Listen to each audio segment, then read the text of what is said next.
Before we get into the Films Out podcast, I just wanted to briefly say that me and Amanda give our hearts and condolences to the people who were affected by the tragic movie theater shooting in Louisiana on Thursday.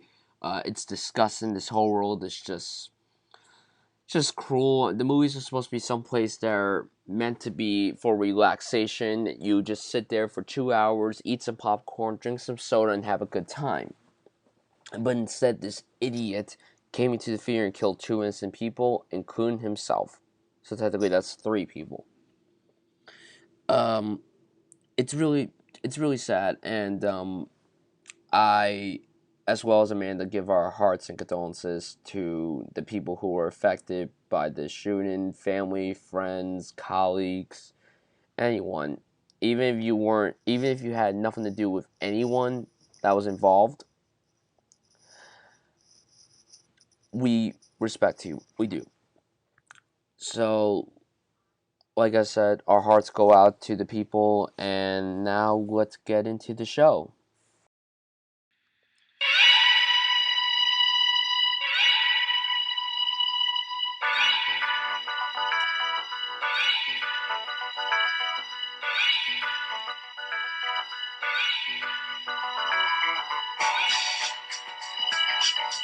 Hello, everyone, and welcome back to the Films Up podcast. I'm your host, Brian Sudfield, and this is episode 10. Holy crap, 10 episodes. Wow. And as you just heard, that is the theme song from the BOURNE trilogy, starring Mr. Matt Damon, who this episode will be on, and I am, of course, joined by my lovely, gorgeous, hilarious, awesome, talented co-host, and the best co-host I can ever ask for, Amanda Dunn.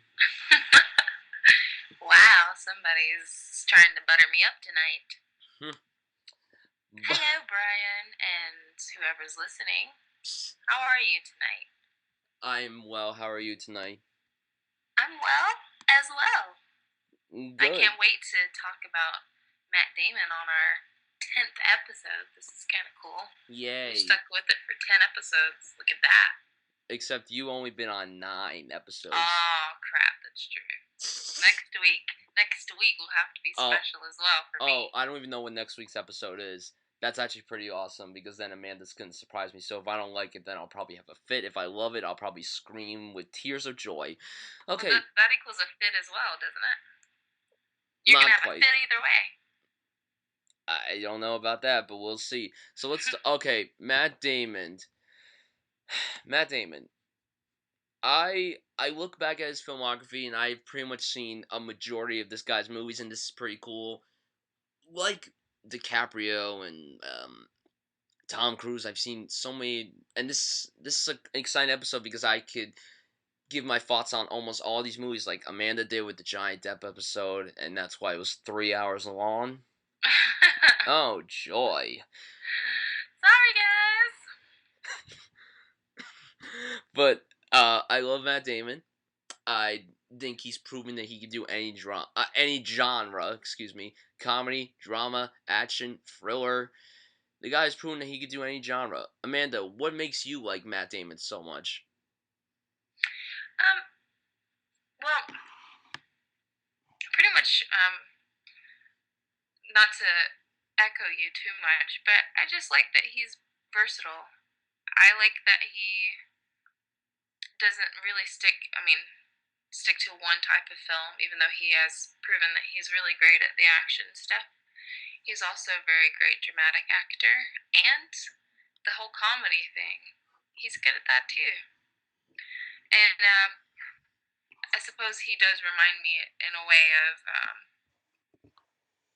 DiCaprio, or someone like, I don't know, Brad Pitt. I think he fits in that category of actors, and I think he belongs there. I mean, DiCaprio is amazing, and Brad Pitt is also quite great American actors. I'm kind of sticking with the American actors. I think he's one of the better American actors working currently. That's good to hear. So, like, Matt Damon made a bunch of cameos in films. Like, he's an uncredited extra at Family Pack in Field of Dreams. So that doesn't really count.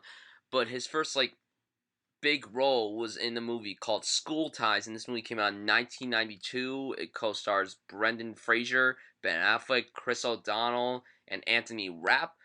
This movie is it's a good movie. I think it's one of Brendan Fraser's best films. I think he's a pretty underrated actor, even though he hasn't really done much good stuff in the last, I would say, like maybe 6 years. He hasn't really done much great stuff. To me, The Mummy and Crash and uh, other movies that, but this is probably one that I can say is one of his best. I really like Matt Damon in this movie. Matt Damon's is really a jerk in this movie.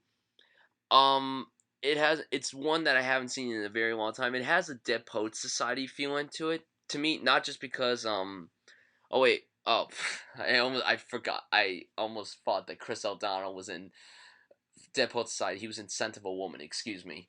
Um, but it's a good movie. I think that it's a good start for Matt Damon, and yeah. I actually haven't seen it. Okay. So then let's jump to the next movie. Let's just go ahead and jump. Literally jump to the next movie. So the next movie is a film called Courage Under Fire. This film is directed by Edward Zwick, the man behind Glory. What else has the guy directed? Blood Diamond, The Last Samurai. This film stars Denzel Washington and Meg Ryan. Matt Damon is really skinny as fuck in this movie. It I brought this up on the Denzel episode. I like this movie. It's now my personal favorite ever Zwick movie that would go to Glory. Denzel's great in the movie because he's freaking Denzel. Meg Ryan does pretty good in this movie. Matt Damon does really good for his role. For like this was probably the role that got him on the map because this role um he lost 40 pounds for this movie. He went through a lot of physical training. He had a diet of chicken breasts, egg whites, and one plain baked potato per day, and a large amount of coffee and cigarettes. When the movie was released, Francis Ford Coppola was impressed by his acting that he offered him the leading role in the Rainmaker film we'll be talking about very shortly, and Steven Spielberg was also impressed by his performance, and that's why he put him in Saving Private Ryan, and they met during the filming of Good Will Hunting. So that's pretty cool. It's a good movie. It's mainly Denzel's movie, so yeah, but it is worth seeing for Matt Damon's transformation. Okay, so I lied when I said I hadn't seen School Ties. I just looked it up again and realized, wait, I've seen that movie. It came on HBO once back in the day, and I watched it. It was pretty good. That's pretty much all I can say about it. But I at least wanted to throw that in there that I have seen it, and it was pretty good.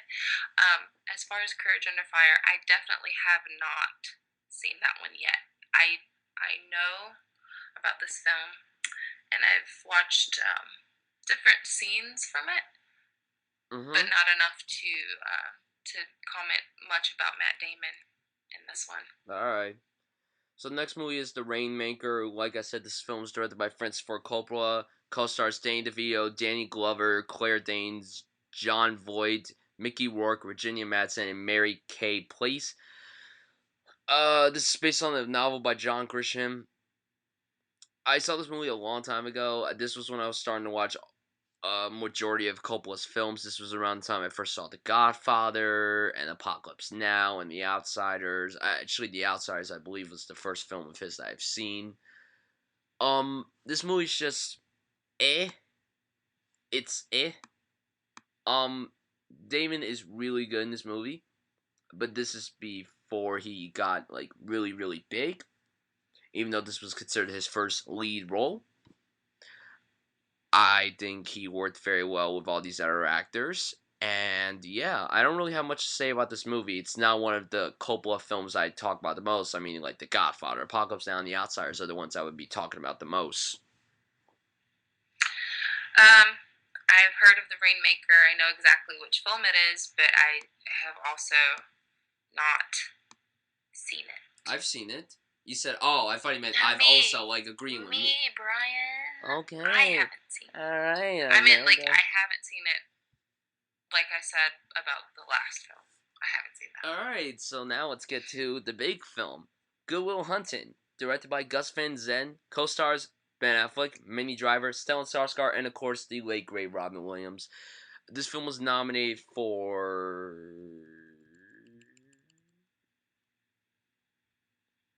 I believe it was nominated for 8 Oscars. It won 2 Oscars. Best Supporting Actor for Robin Williams, and the Best Original Screenplay for both Ben Affleck and Matt Damon. They co-wrote the script, and this is the only Oscar win that Matt Damon has on his mantle. He was also nominated for Best Actor for this movie. Good for him. This movie's fantastic. It's one, in my opinion, it's one of my favorite movies of all time. Damon is amazing as Will Hunting. He is so good. Of course, to me, my favorite scene in the movie is when he's at the bar and he has the paper. He's like, "How you like them apples?" Recently I was in Boston about a month ago. I wanted to go to that tavern. I wanted to hold a piece of paper and just say to some random person, "How you like them apples?" So, that didn't happen, unfortunately. I truly love his back and forth between Sean Maguire, who's played by Robin Williams. The "It's Not Your Fault" scene, it breaks my heart every time.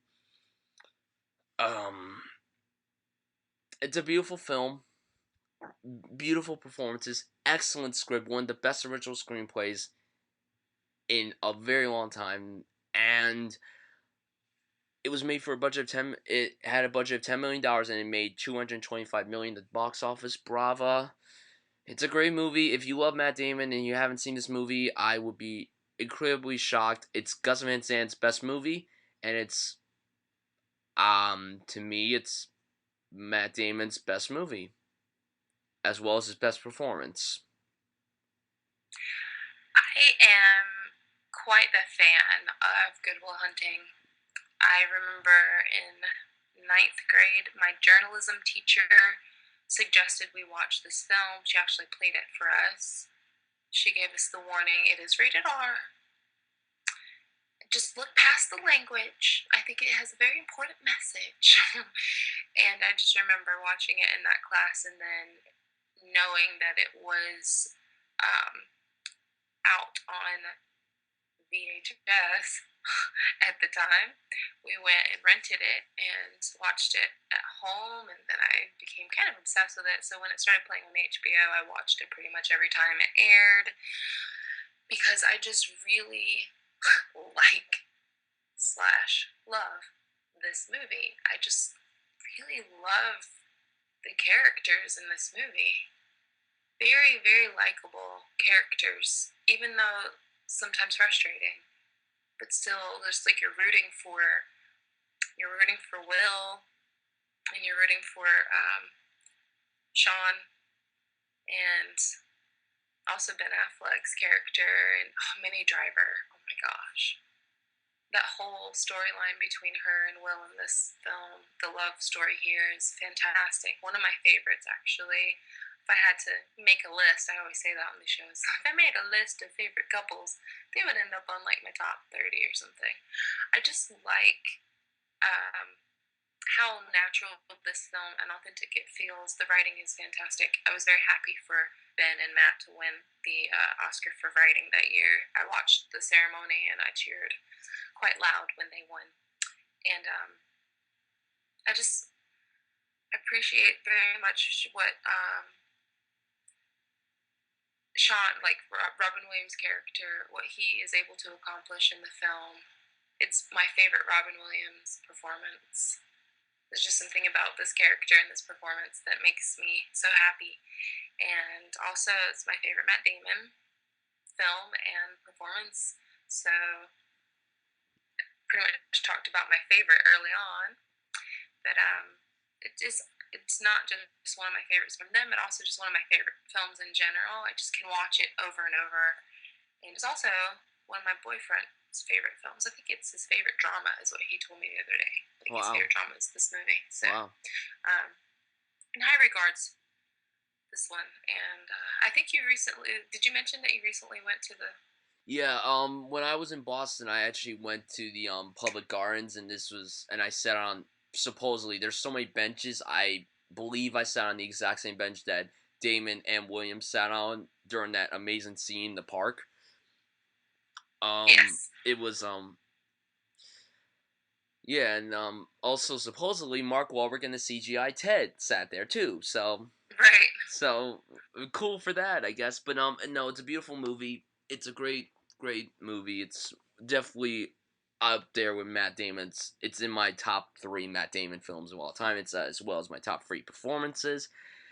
I can watch this movie. I mean, when Robin Williams died, it was a little hard for me to watch this movie again, knowing that mainly for the "It's Not My Fault" scene. Correct. But Me too. but I overlooked that, and I watch it because it is truly one of the best movies of the last 20 years. And I think that I wouldn't have argued if it won Best Picture. It lost the Best Picture award to Titanic, a movie that we've talked about quite a bit on this show. But it's a great movie. Like both of us have said, if you haven't seen it, please check it out. Check it out for the amazing performances, the wonderful script, and excellent direction. Just please check it out when you can. So let's go to the next movie. The next movie is Saving Private Ryan. We've talked about this movie before on our Tom Hanks episode. This film is directed by Steven Spielberg. One of the best war movies ever made. Matt Damon plays basically the character that's in the title of the movie. He plays Private James Francis Ryan. He's not in the movie as much as you think. He doesn't appear in the movie until an hour and a half into it. I really liked his performance a lot, but he wasn't like amazing in this movie. The best performance in this movie is of course Tom Hanks, but Damon working alongside all these actors like Edward Burns and Tom Sizemore, uh, and so many other actors. Like he pulled it off very well, and I would love to see him work again with Spielberg and Tom Hanks and all these other people. We talked about this movie. We talked about this movie for a long period of time when we did our Tom Hanks episode, but it's a great movie. It's one of the best war movies. It might be my favorite war movie of all time. And yeah, bless you. Excuse me. Thank you. This obviously is a very significant role for him and very significant role for the film. I mean, clearly it's regarded as one of the best war movies ever made. I mean, I wouldn't necessarily argue with that. I've seen this film and I found it to be quite fantastic in general as far as films in this category go. And I mean, I don't have anything to really negative to say about it, but it's not necessarily one of my favorite films. However, it deserves praise, and like you pointed out, Tom Hanks is kind of the standout here. But I mean, come on, he pretty much carries the movie. And Matt Damon, you know, obviously, like I said, a significant role playing the title character. So I guess this was sort of like, you know, after Good Will Hunting, working with Spielberg. Yeah, he had to be pretty excited about that, right? Yeah. What's our next film? The next movie is Rounders, starring him and Edward Norton. It's basically known as the poker movie with Matt Damon. I like Rounders very much. It's not a movie that I adore. A lot of people really love this movie. A lot of people say this is one of Matt Damon's best movies. They don't rank it as their favorite one. I can understand it because, I mean, when you work with someone as awesome as Edward Norton, you kind of expect something really good. I mean, I'm 17. I'm not really a guy that really cares that much about poker, personally, or gambling. But it's a really engaging film. I think that it's really entertaining. I think Damon and Edward Norton work very well together. And Damon does a good job in this movie, as expected. There's not really much to say. Like, it is a really good movie. I just don't love it like a lot of people do. Even though it's more, to me, when I watch it and when I talk to a few people, they're like, oh, it's more of a guy movie than a girl movie. I think there's many things that both guys and girls can enjoy. But it kind of might be a little more of a guy movie than a girl movie. That's just how I see it, personally. Amanda, give your thoughts on this movie if you've seen it. I haven't. I remember when this came out, and I was like, oh, I should see that at some point. Matt Damon. This is when he was kind of the new it guy, and I never saw it. I don't know. I'm just looking at the other cast, just making sure. There was another poker movie that I was getting it mixed up with, and it has Stephen Dorff in it, but not the same film. So I can confirm for sure. I haven't seen Rounders yet. Okay. So the next movie's Dogma. I never knew how to pronounce this movie's name. Dogma. Thank you. This film was directed by Kevin Smith, Ben Affleck, Alan Rickman, Salma Hayek, Chris Rock, Jason Lee, Jason Mewes, and Kevin Smith. It's the fourth film in his particular series that I never knew how to pronounce. This is probably a Kevin Smith film that I don't really care that much about. Personally, whenever you think of Kevin Smith, you think of Clerks and Mallrats and Chasing Amy, but this is never really one that comes up on my mind personally. But I like it for what it is. I think that Ben Affleck and Matt Damon work pretty well in this movie. I think for their roles, they do a pretty good job. But it's not one that I could talk about enough. Yeah, they play angels. Okay. Cool, I guess. But it's a fun Kevin Smith movie. Kevin Smith, to me, is... I think I brought him up before on the show. He's, in my opinion, the best filmmaker from New Jersey. He's one of them. But, yeah, it's not a movie that I really care about that much, but I don't hate it. I just think it's alright at its best. I, at one point, was making it a thing to see everything that Kevin Smith had directed. But I still didn't get around to seeing all of this one. I saw parts of this movie. Definitely seemed like interesting. Very strange, interesting. I think Alanis Morissette plays God in this movie or something like that, if I'm remembering correctly. But I, again, can't really tell you my full thoughts on it because I've only seen bits and pieces, unfortunately. You got it. Next movie is The Talented Mr. Ripley. Co-stars Gwyneth Paltrow, Jude Law, Cate Blanchett, and Philip Seymour Hoffman. Matt Damon was nominated for an Oscar. Actually, no, wait. No, Jude Law was nominated for the Oscar. Excuse me, I'm sorry. I mixed... He was... Wait, was he nominated that year? I don't think he was. I don't think so. I don't remember. Shit. I don't think he was. I don't quite remember. I personally really don't care for this movie very much. I think that it's a performance-heavy film. But, no, he wasn't nominated for this movie. No, he wasn't nominated for anything that year. Yeah, Jude Law got the Oscar nomination for Best Supporting Actor. I like this movie. I think that it's, like I said, it's worth for the performances. It's a very intense movie. It's a psychological thriller.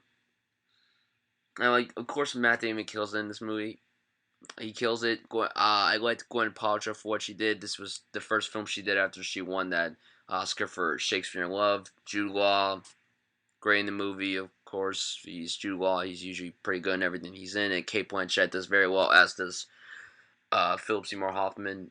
But I don't think it's a movie that's meant to be watched immediately. Yeah, if you haven't seen it, if you want to watch every Matt Damon movie, go ahead, watch it. I would say this movie's mainly worth for Jude Law's amazing performance. But that's really it. I'm just very hit or miss with this movie. I don't hate it at all, but I don't love it like a lot of people do. The reviews are very highly praised for this movie. Highly positive, so yeah. I wouldn't say that I love this movie either, but I did definitely love some of the performances in the film. Jude Law and Matt Damon specifically. I was one that while watching it, I was interested in it and definitely wanted to see how it would turn out. Matt is kind of a creep here, and he did well with that. So that was cool. Other than that, yeah, I mean, like I watched it, I liked it. I mean, I enjoyed it on the level of like, you know, the amount of interest that I kind of invested in the storyline. But I haven't revisited it, and it's not one that I would see and go, "Oh, I want that for my collection" or anything like that. Yeah. But I mean, I would recommend it to those who haven't seen it just to see the performances, because, like you said, a lot of people end up really liking this. So I would give it a thumbs up. So the next movie is an animated film that I forgot even existed, and that's Titan AE. I actually haven't seen this since I was a little kid. I remember watching it, and it just got me like an Osmosis Jones feeling. Do you remember that movie, Osmosis Jones? I do. Yeah, that movie. Ugh. But it kind of had that feeling to me. I think this movie's much better, personally. Co-stars Bill Pullman, John Leguizamo, Nathan Lane, and Drew Barrymore. Your girl, Drew Barrymore. Hip hip hooray! Yeah, I don't really remember much. All I remember is that it's just a sci-fi animated film, and I honestly forgot that this movie even existed. So I don't even remember. I don't even remember if I liked it or not, personally. I was just about to say pretty much what you just said. I didn't know this film. Well, you forgot it existed. I don't even remember ever being aware of its existence. I'm sure it passed by me at some point, and I heard the name and just immediately forgot. So I clearly have not seen this one, Brian. Okay. So the next movie is The Legend of Bagger Vance. It's directed by Robert Redford and co-stars Will Smith and Charlize Theron and Jack Lemmon. I could care less about this movie personally. I really don't give a damn about this movie. I don't hate it. I don't care. I love Will Smith. I've grown up with the dude. I could watch him in anything that he's in. But a lot of people seem to really judge this movie because people seem to say that this movie is very flawed and racially insensitive. Now, I'm not someone that really comments on that stuff personally because that's not what I usually do. It's very mixedly reviewed. I honestly, listen, I don't. Robert Redford is a great actor and director and everything, but he's not someone that I'm like, oh, I must watch it because Robert Redford's in it. The only movie I was like, oh yeah, I must watch it that he's in it is Captain America: The Winter Soldier because I'm a Marvel fanboy. So like, yeah, I don't care for this movie. I love Will Smith, and I love Charlize Theron, but I just don't care for this movie. Yeah, I saw this once, and it just kind of, sort of bored me a bit. Just was not my thing at all. Yeah. I mean, yeah, again, completely forgettable in my opinion. Yeah. Sorry, Will and Charlize and Matt and Robert. Yeah. Just not for me. Not for me either. The next movie is a film, All the Pretty Horses, directed by Billy Bob Thornton. It co-stars him, Henry Thomas, aka Elliot from E.T., and the beautiful Penelope Cruz. Saw this movie. I hated it. I thought it sucked. I hated the romance. Well, of course, I hate anyone that really gets to be with Penelope Cruz. I'm talking to you, Javier Bardem. I'm talking to you. Okay?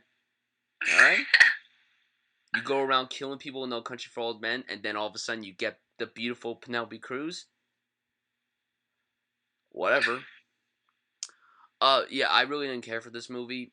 When I watched it, I was like, oh, Henry Thomas is in this. The only thing I ever saw him was E.T., and that's it. I really didn't like the romance between Damon and Cruz. I didn't care, and I love Billy Bob Thornton. I could watch anything that guy does. I mean, I love Bad Santa, Sling Blade. I really loved him on Fargo.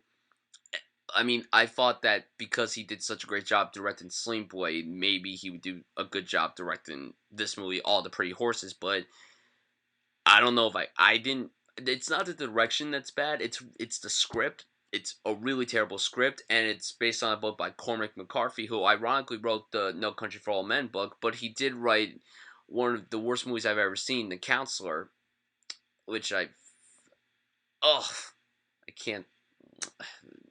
And ironically, Penelope Cruz was in that movie. Yeah, I don't care for this movie. I think it sucks, and it's one of the worst Matt Damon movies I've ever seen. I remember when this came out, I was very interested in it because I thought the title of the film, I just loved the title. I'm like, that sounds like a wonderful movie. All the Pretty Horses. Oh, it just sounds so lovely. I can't wait to see it. And then I saw it. Okay, I honestly can't remember a lot about this movie, but what I do remember is that I was disappointed with it, and I was like, this isn't what I was expecting. I was actually also into the idea that Billy Bob Thornton directed a romance. I was like, this should be interesting, and it wasn't very interesting. I will say that Lucas Black is in this. Yeah. And he's someone that I do enjoy watching. It seems like he kind of plays the same person over and over, but he does play the same person over and over again. I was excited to see him. In Fast and Furious, he played the same character, sort of like the character he played in Sling Blade, just a more upbeat version of that character. Right. I mean, he always has that accent. He had it in Friday Night Lights as well. I'm not sure if it's something that he was in Friday Night Lights. I forgot about that. If he just can't get rid of it, or if it's just something that people like so much that they want him to have that. I mean, I feel like that's how he really talks. I'm just assuming because he always sounds the same. But I do like watching him for some reason. I don't know why. It's not that he's amazing or anything. I think it's that accent. I don't know. Anyway. Yeah. This isn't even about him. I just figured I would throw in the fact that I did enjoy him to a certain extent in the film. Okay. I was just very disappointed with it. It was pretty boring. It kind of reminded me of like that one movie with Ethan Hawke. It's called Snow. I think it's him. Snow Falling on Cedars. Oh yeah. That was another film where I liked the title. The only reason why I know about that movie is because it was. Wait, go ahead. Lovely title, and it was kind of like the same thing with All the Pretty Horses and Snow Falling on Cedars. The titles of the film. Much better than the actual movie itself. The only reason why I know about that title is because Jamie Foxx's character said that in Horrible Bosses, and the reason why his character got arrested was because he pirated that movie. That's the thing that made it so funny. That's so funny. It's really funny. Did you ever see that movie, Horrible Bosses? I did, yes. It's great. I love that movie so much. It's quite funny. So let's go on to the next movie. Next movie is probably considered one of his best movies, and I would have to agree. Ocean's 11, directed by Steven Soderbergh. You got at the time, you had three really handsome men leading the cast. Matt Damon, Brad Pitt, and George Clooney. I love Matt Damon as Linus. I think that his character is so likable.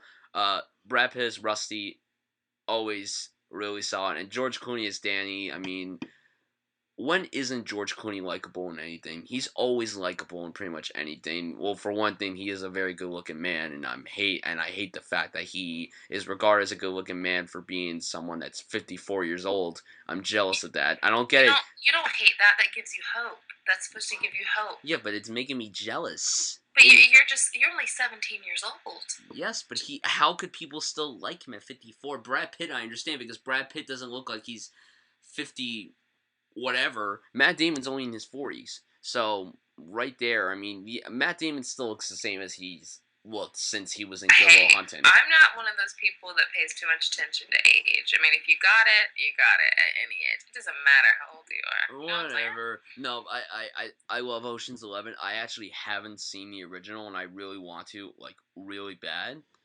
I know the original's with Frank Sinatra, so a person I've imitated on the show before, but I can't imitate him now. It's too much. It's too much. I put too much in that impression on the Denzel episode. Um, but I think Ocean's 11 is a very well directed movie. It has great action. The comedy is excellent in this movie. I think Steven Soderbergh, who happens to be one of the best directors we have working today, and who frequently works with Matt Damon and George Clooney, did a very good job adapting this movie. Even though I haven't seen the original, but I'm sure that he adapted it really well from the original. I love all the other cast members: Don Cheadle, Julia Roberts, Bernie Mac, Casey Affleck, Andy Garcia. Like, I love the other cast members in this movie, and it's a great movie. It's probably in my top 10 Matt Damon films. Like I said, his performance as Linus is so good, and yeah, I really, really enjoy Ocean's 11. I think Ocean's 11 is quite solid, especially like for the type of film that it is. It's very well done. I've also heard that I think this movie is sort of regarded as better than the original. I wouldn't know. I think that I saw it on a list for films remakes that are actually better than the original material. That never really happens. There's really never any remakes that are better than the original. Yeah, there's that's why I think that's why that list was actually made, because it's not a common thing. But I'm pretty sure that was on there. I mean, yeah, I think it's good, and it has a great cast, and it's a lot of fun to watch. No complaints from me. So the next movie's a film that I never even heard of until a few days ago when I was going over his filmography. It's a film called GERRY. It's actually directed by Gus Van Sant, and it's written by Matt Damon. It was co-written he co-wrote it with Gus Van Sant and Casey Affleck, who also starred in the movie. It's the first film in Gus Van Sant's Death trilogy, and it was succeeded by Elephant, which I have seen, and that's a really intense movie, and Last Days, which I haven't seen. I haven't seen this movie. I'm not even sure what the hell it's about. I look at the poster and it looks very weird, and I don't know if I want to watch it. So I'm gonna tell you what it's about. It's about a friendship between two young men is tested when they go for a hike in a desert and forget to bring any water or food with them. That's it? Wow. Yeah. Wow. It sounds like a toned down version of Stand By Me. Wow. Well, did you see this? I have not seen this. I'm a big fan of Gus Van Sant. Same. As a director. Well, except Psycho. He ruined Psycho. I know, and that's we're not going to go there right now. Thank you. Yeah. I did know about GERRY. I remember that I hadn't seen this one yet. Oh, and it says Matt Damon actually edited the film with Casey Affleck and Gus Van Sant. Yeah, and see, now this to me is news. I knew about the film, and I remember who's in it, and that Gus directed and everything, but I actually somehow didn't realize that Matt and Casey wrote this with Gus, and they also edited it and everything. I mean, that makes me want to see it, because it makes me, I'm more interested in the fact that they were so involved. I'm not necessarily expecting to fall in love with this film. Yeah. But obviously, there's also always room to be pleasantly surprised when you keep your expectations at bay.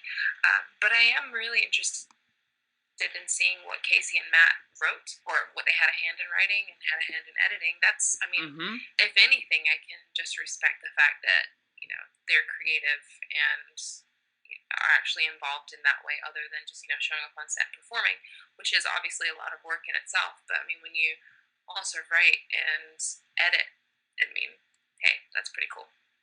Yeah.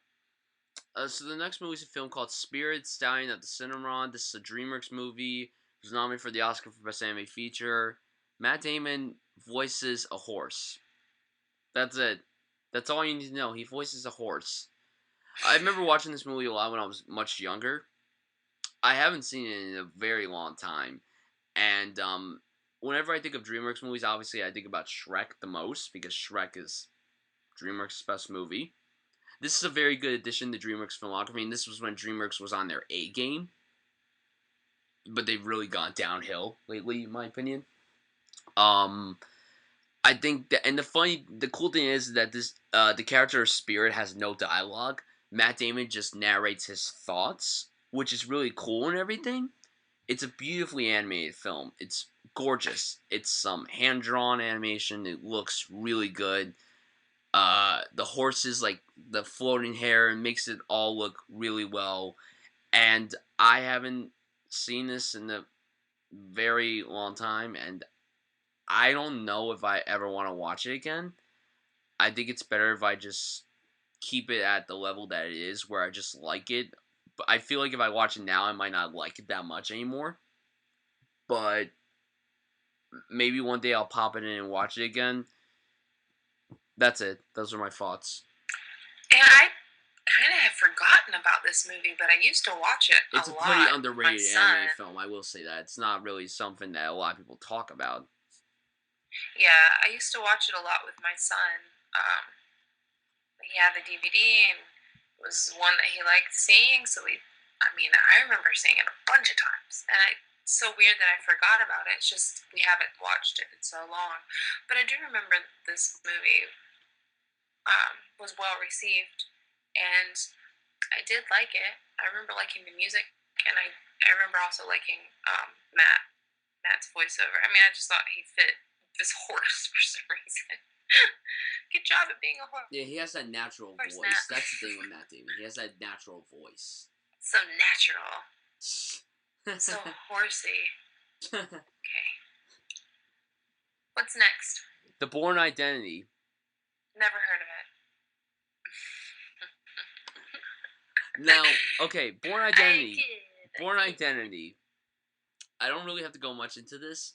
In my opinion, Jason Bourne is one of the best characters in any like action franchise, alongside like John McClane. He might be like my number 2 favorite action franchise character, right under John McClane. Okay, first of all, I gotta say this right now, Matt Damon is amazing as Jason Bourne.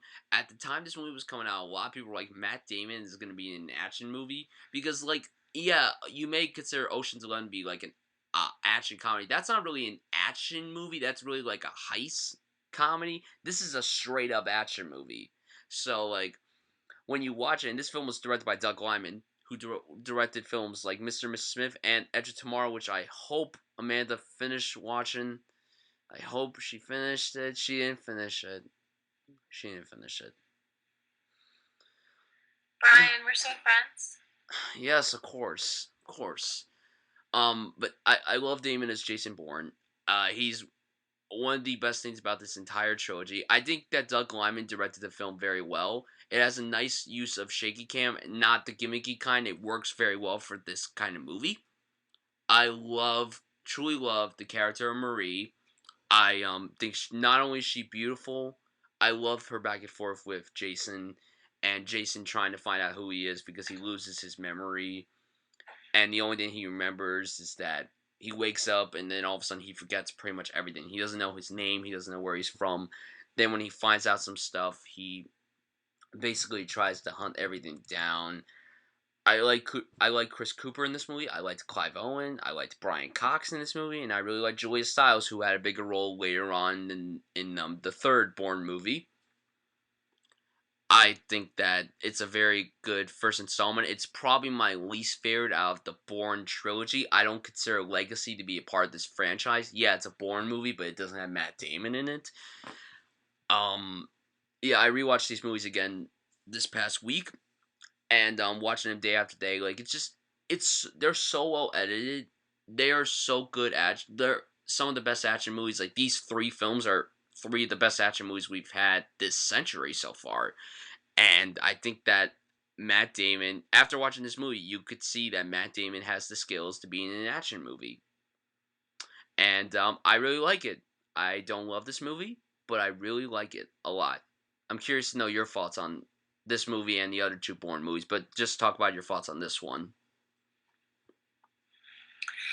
When this came out, I remember specifically people not being too confident that he was going to be able to pull off this like tough, badass action type role, and he's freaking awesome. Okay, in this role, like I was so impressed, so impressed. I wasn't one of the people doubting him. I actually was pretty confident, but the things that people say. He's too much pretty boy. And Leonardo DiCaprio gets that all the time. He's too pretty. You can't take him seriously when he's trying to be tough, and it's like, whatever. But Matt really knocked it out of the park.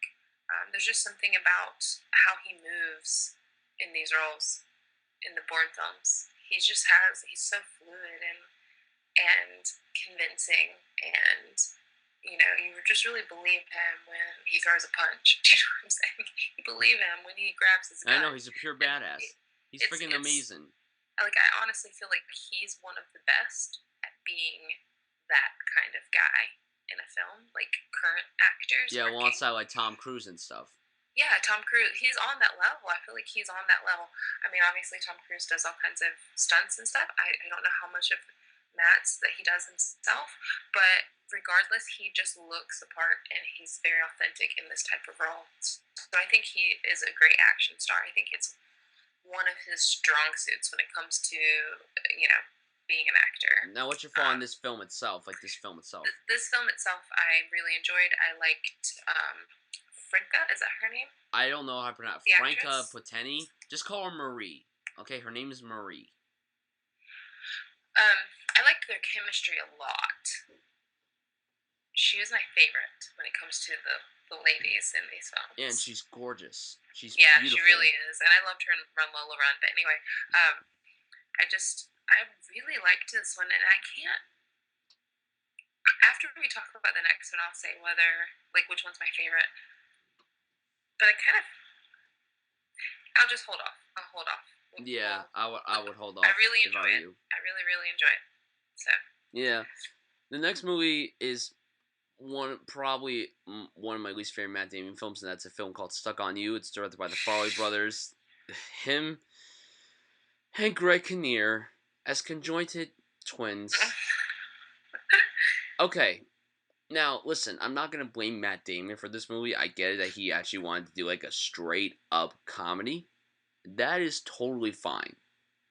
Totally fine. But this movie sucks. It sucks. It's really terrible. I believe this was the Farrelly brothers' first movie after There's Something About Mary, and I know a lot of people adore that movie. To me, Dumb and Dumber is their best movie because Dumb and Dumber is genius. I didn't hate Damon. He was okay in this movie, as was Greg Kinnear. But just the idea of them playing conjoined twins, I'm sorry, that's just so dumb.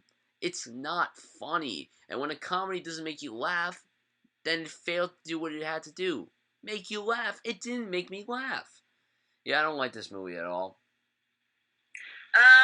Yeah, I mean, I think it's pretty ridiculous. I've seen it, and I sat through the whole thing somehow. It's not the worst thing I've ever seen, but it's definitely it's closer to the worst than it is the best. That's for sure. Yeah. Alright, so the next movie is The Bourne Supremacy, the second Bourne film. This one actually is directed by Paul Greengrass, and he also directed the third Bourne movie, and he also directed another movie with Matt Damon. Recently, Paul Greengrass directed Captain Phillips with Tom Hanks.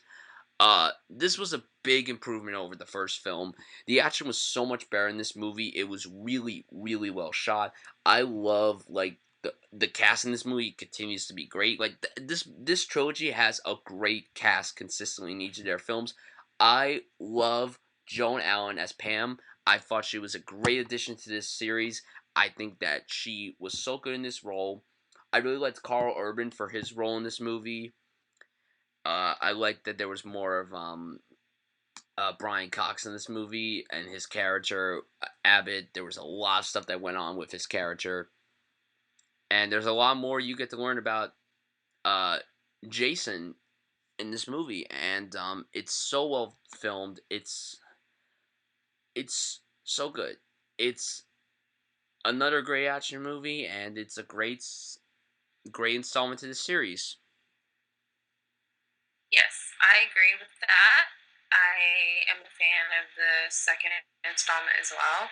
I kind of missed the one actress that I mentioned earlier, but Yeah, she's she there in wasn't. flashbacks. Yeah, Am I right about that? she was just in flashbacks of this movie.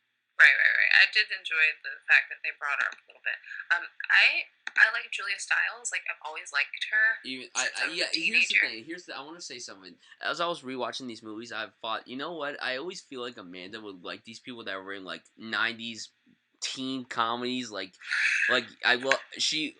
Even though this movie didn't come out in the '90s, Amanda loves "Can't Buy Me Love." And I remember Amanda saying that she loved 10 Things I Hate About You, because I could have sworn when we brought up Heath Ledger. yeah, Heath Ledger, you brought up Yeah. how much you love 10 Things I Hate About You. Yes, And exactly. I figured I'm like Amanda definitely loves Julia. Listen, she's a gorgeous woman. I'll agree with you. She is gorgeous. She hasn't really done much, which is kind of sad because I think she's a really talented actress. The last thing I remember that she was in was Silver Linings Playbook. She played Jennifer Lawrence's sister. That was the last thing I saw her in. She did. But yeah, like she does good in this movie as Nikki. And go ahead, continue. Yeah, I just wanted to mention that I was excited that she had more to do here because I like her, and I honestly don't think it's her fault that she hasn't been in as many things as I'm sure that she would like to be. You know, I know that she is still currently working, and she's probably still auditioning all the time, and trying to get the right director to put her in the right role. And I feel like something will come along for her soon enough. There is this film with her called Blue. It's really good. You should try and see that. Anyway, What movie? What movie? What's it called? Blue. Never like heard of color it. Blue. Never heard we'll of look it. it up later. I don't want to go off too far on Julia Stiles right now, but I just wanted to mention that I liked her a lot in the second one. I honestly haven't seen, as far as I can remember, I don't think I've seen the third film in the series. I don't think I have. Oh, so if man. I'm choosing between that's sad. That's really two, sad. I wanted to hear your thoughts on it. That's really sad. If I'm choosing between the two, then I would choose, honestly, I think I would choose the first one. That's just because I really liked how it all started. Okay. And so that would probably be my favorite. Okay. But I really enjoyed this. Could I ask you this? What did you think of Joan Allen in this movie? Oh, Joan is awesome. I actually, for some reason, forgot that she was there, and then all of a sudden it hit me like a ton of bricks. Yeah. She's great. Yeah, she's so good in this movie. She's really good. And then the next movie is Ocean's 12. Came out the same year. Steven Spielberg came back. Bigger cast this time. Catherine Zeta-Jones was added to the cast. Yes. This movie ain't good. I don't like this movie at all. I think it's a really disappointing film considering how exciting and engaging the first one was. I think it's one of Steven Soderbergh's worst movies. I know it's not panned by critics, but a lot of people could say that this isn't exactly that good of an installment. And luckily, the third Ocean's film kind of brought it back to form. Yeah, I just don't like how this movie was very it just wasn't that fun. It was great seeing all these people again, but it had a slow start. The plot was just so bleh, and the twist at the end it just didn't do anything. It wasn't even that great of a twist. It's just it's a disappointing movie. It's very disappointing. I was really hoping that this movie would be really good like the first film, but it just wasn't. That's your turn.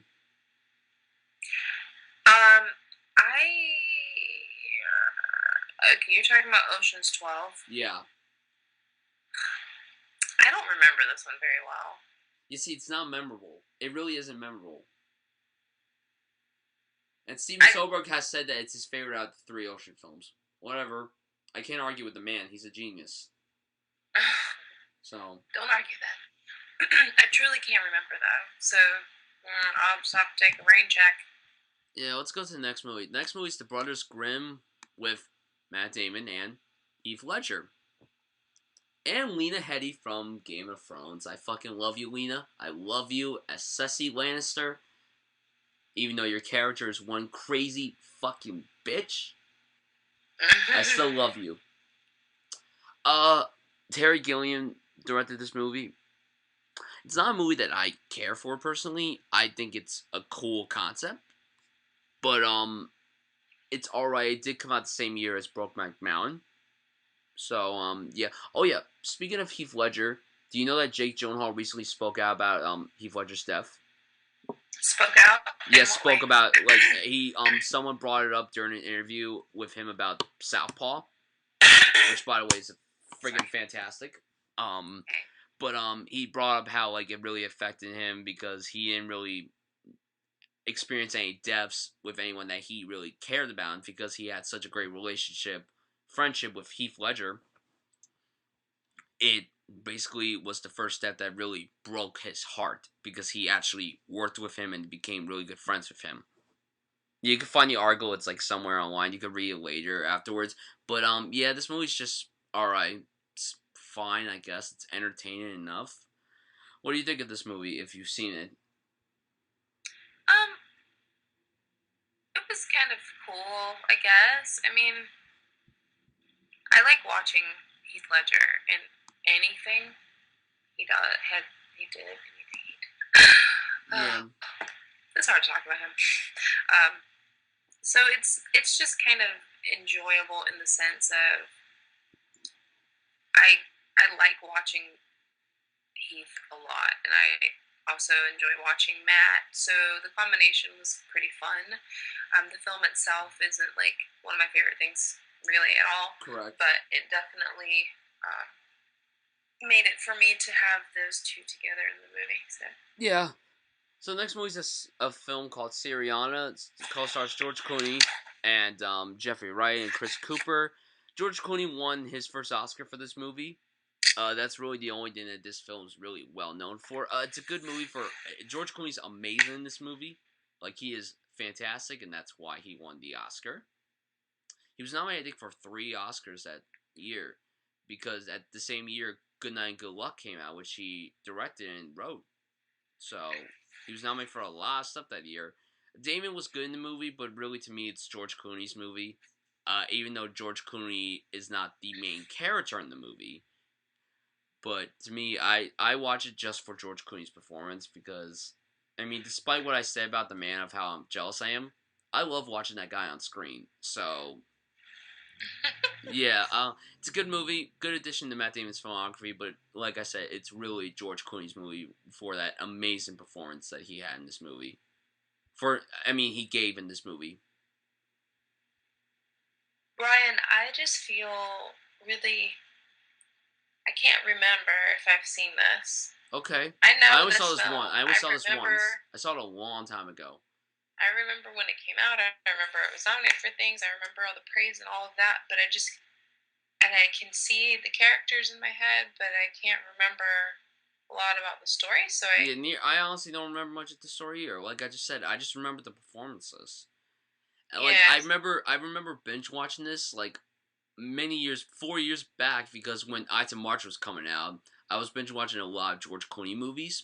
Yeah. Mainly his Oscar movies. So like this was when I was watching, and I only saw it twice. I saw it once the first time, and I just thought it was alright, but I still thought Clooney was amazing. Then I watched it again, and I'm like, it's a good movie, but it's not great. But like I said, George Clooney's amazing in it. It's not really something that, the story's not really something you remember the most. It's really the performances that you remember the most. The story's just something on the side. Like, yeah, if you remember the story, good enough for you, but to me, and to most people, it's the performances that people remember about this movie. Well, I can't even remember if I've seen it, but I'm sure that it's worth a viewing. Yeah, just for the performances. Okay, next movie, The Departed. Yay, The Departed, my favorite Matt Damon movie of all time. Not the best Matt Damon movie. That would be Good Will Hunting, but this is my favorite Matt Damon movie. We talked about this on our DiCaprio episode, but we really talked about just how DiCaprio was in that movie. Matt Damon was great in this movie. you had no idea whether or not you would like or dislike his character. I mean, as Colin Sullivan, he was fucking brilliant. He was so good in this movie. Of course, it was great hearing his Boston accent again. Because I love hearing the guy's Boston accent. Of course, that apples. I really wish he said something about apples in this movie. I just, ugh, ugh. Damn you, Martin. Damn you, Martin Scorsese. Damn you. Yeah, we talked about how this film won the Best Picture Oscar. Scorsese won the Best Director. The film won Best Original, Best Adapted Screenplay. Yeah, but like, you don't know whether or not you should like Matt Damon's character. I have no idea if I like him or not. And that's something really good. And it's my favorite Matt Damon movie. It's my second favorite Scorsese film of all time, behind Goodfellas. It's my favorite DiCaprio movie. And actually, no, it's my second favorite DiCaprio movie. I forgot about Catch Me If You Can. So, but yeah, I adore The Departed. It's a fantastic movie. It's one of the best mom movies of all time, in my opinion. It's probably the best of the last 10 years. And it's endlessly rewatchable, and I adore it. Yeah, technically this is my favorite Matt Damon film, but I mean, it's so closely followed by Good Will Hunting. It's just that The Departed is, like, in my top 10, I think. Here I go again. Always torn, but it's definitely high. It ranks high with me when it comes to just one of my favorite films ever. Obviously, we talked about it a lot when it comes to DiCaprio, and for me, he's the star of this, but there's so many amazing performances and characters in this film. The cast is incredible, and Matt Damon is absolutely incredible in his role as well, as everyone else. I mean, I feel like everyone is on their game when it comes to their performances in this film. Martin Scorsese got it out of him, I tell you. He can do that, especially with a film like this. He's the best at this kind of film. Like, he is the ultimate director when it comes to the genre. But I do want to point out that I was very highly amused by Matt having his Boston accent back, and just like reminded me so much of Good Will Hunting, and I just love hearing him speak that way. He's so perfect. It's so hey, you remember perfect. me? We went to kindergarten together. Yeah. As far as liking his character, I totally despise his character in this movie, but I like his performance. So that's you see, to be quite honest, you kind of dislike all of them. To be quite honest, there's really no likable character, even though DiCaprio's character is likable. But at the same time, you're like, is he likable or is he not? I mean, I feel like Wahlberg is not likable at all. Actually, he kind of is, but at the same time, he isn't. If you've seen the movie, you would understand why. Jack Nicholson. I love Jack Nicholson in this movie. Like, I love his character, but at the same time, like, he's a fucking prick for what he's done. Right. So, like, and then everyone else, like, I mean, well, for one thing, Damon and Vera Farmiga make love in this movie, and, she also makes love to someone else in this movie. And speaking of George Clooney, she's also made love to George Clooney in a little movie called Up in the Air. Do you have a crush on her or something? Oh, she's beautiful. You kidding me? Do you watch Bates Motel? Oh, I agree that she is a hottie. Okay? She's gorgeous. Everything she's in, she dyes her hair. Like, one movie she has brown hair, then black hair, then blonde. She's gorgeous on Bates Motel, even though she dresses up in the oldest clothes ever. But then when she goes out, she dresses up in like these newer, updated dresses, and it's so fucking weird. And she's so gorgeous. It's amazing. It's just, oh God. But yeah. Vera, did you hear that? Vera, Bryan has a crush on you. And she's from New Jersey. She's born and raised in New Jersey. Well, go find her and hang out. I'll do that right now. But Goodbye, what I people. meant by Matt Damon, like, he's probably, when it comes to the characters that I like, even though, so many of these guys are dicks in this movie, let's be real. A majority of them are dicks. Matt is the one that I'm the most, like, engaged against, I guess. I thought you were about to say engaged. In a way. Him and Jack Nicholson are pretty much, like, they're on the same team here. So those two in general, I mean, when it comes to the film, I feel like Leo is the one that you're sort of rooting for, and you don't really want anything bad to happen to him. And the two people that could cause the most trouble for him are pretty much Matt Damon and Jack Nicholson. So those are the two that you kind of like, I don't know, for at least for me. But point is, fantastic all around. Writing, directing, performances, perfectly cast. That ending. Oh my god! I know that it's like one of the worst, but in the best way, if that makes sense. Correct. Okay. So anyway, next step. Next movie is The Good Shepherd, directed by Robert De Niro, co-starring Robert De Niro and Angelina Jolie. Now, the thing is with this movie is, actually, Robert De Niro was actually supposedly going to play Martin Sheen's role in The Departed, but he actually wanted to focus on this, so shortly after Matt Damon finished The Departed, he made this movie. Mm-hmm. I love De Niro, and I really like A Bronx Tale a lot, so this was the first film that he directed after that. And I was kind of let down with this movie. It's okay. Matt Damon's great. I like Angelina Jolie's performance, and I like De Niro's performance too. But I don't consider this movie to be very rewatchable. I think that if you want to watch it just for the performances and Robert De Niro's direction, that's totally fine. It's always cool to see an actor direct, especially when the actor's directing himself too, because De Niro, like I said, is in this movie. So, like, yeah, it's just, that's it.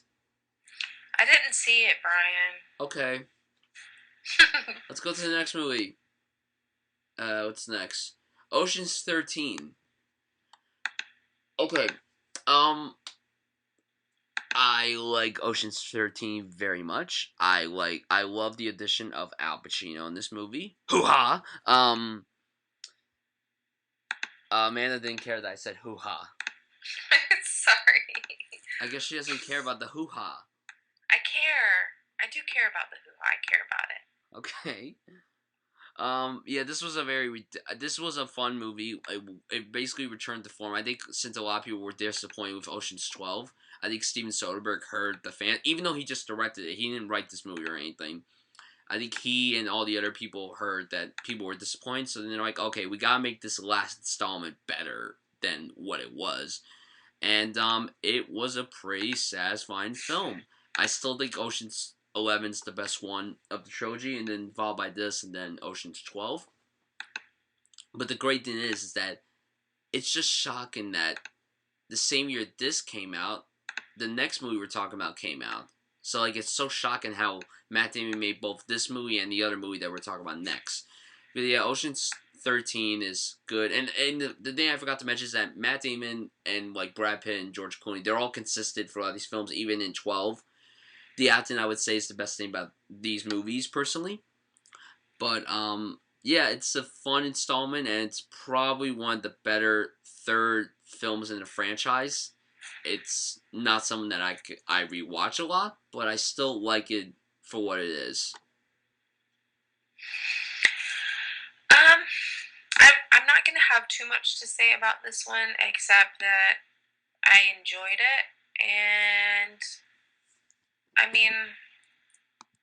not like a giant fan of the ocean films anyway, but I feel like Ocean's 11 is probably, to me, the best one, and then 13 was pretty good. Mm-hmm.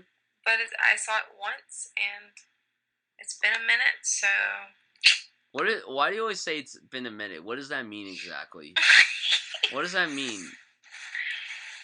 It's what do you call that? Slang for, like, it's. I guess it's the way you say it. Yeah, but you say it's been a minute. It's the way you say it. It's the way you say it, Brian. If I say it's been 1 minute since I saw this film, I mean 60 seconds ago. But if I say, it's been a minute. It's been a minute since I saw it. Okay. You know it's been a while. Alright. Okay, I've come to terms with that. Next movie is Bourne Ultimatum. In my opinion, one of the best action movies of the last 10 years. This film has amazing reviews. It's one of the best reviewed action movies in a long time.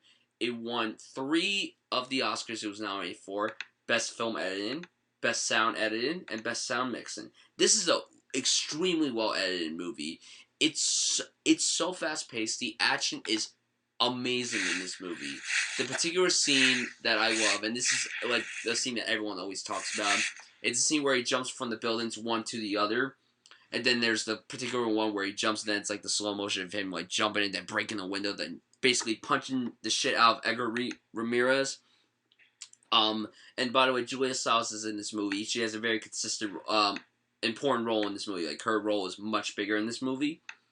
And that's kind of why I wanted to hear your thoughts about it, because, like I said, I knew that you had a love for Julia Stiles. Joan Allen's back in this movie, and she's awesome in it. She's one of my crew members. Your crew members. Yeah, You're like 90s crew members. And then David Strathairn has a role in this movie, and he's pretty cool.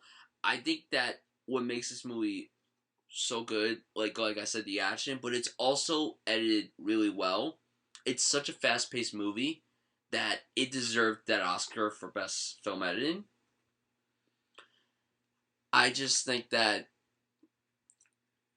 I don't like the fact that when they announced the 4th Bourne movie that it wasn't gonna, Matt Damon didn't want to have any involvement with it, nor did Paul Greengrass. Instead they brought on Jeremy Renner. Now, I didn't hate Legacy, it just wasn't the Bourne movie that these 3 Bourne movies were. And now the fact that they're supposedly making a 5th one with Matt Damon and Paul Greengrass coming back, like Paul Greengrass. Julia Stiles. And she's coming back too, supposedly. Now, I have no idea when this movie's coming out. Supposedly they said it's coming out next summer. Well, if it's coming out next summer, they gotta start filming, like, really soon. They gotta start filming, like tomorrow. Yeah, like tomorrow. Literally, they gotta start filming. Unless they're gonna push the movie back maybe, like, a few months. That's good enough. I'm excited to see what they're going to do, because also Matt Damon and Paul Greengrass are going to be writing the script for that movie, and that's pretty cool. But yeah, Bourne Ultimatum is one of the best action movies of the last 10 years, and it's the best of the trilogy in my opinion.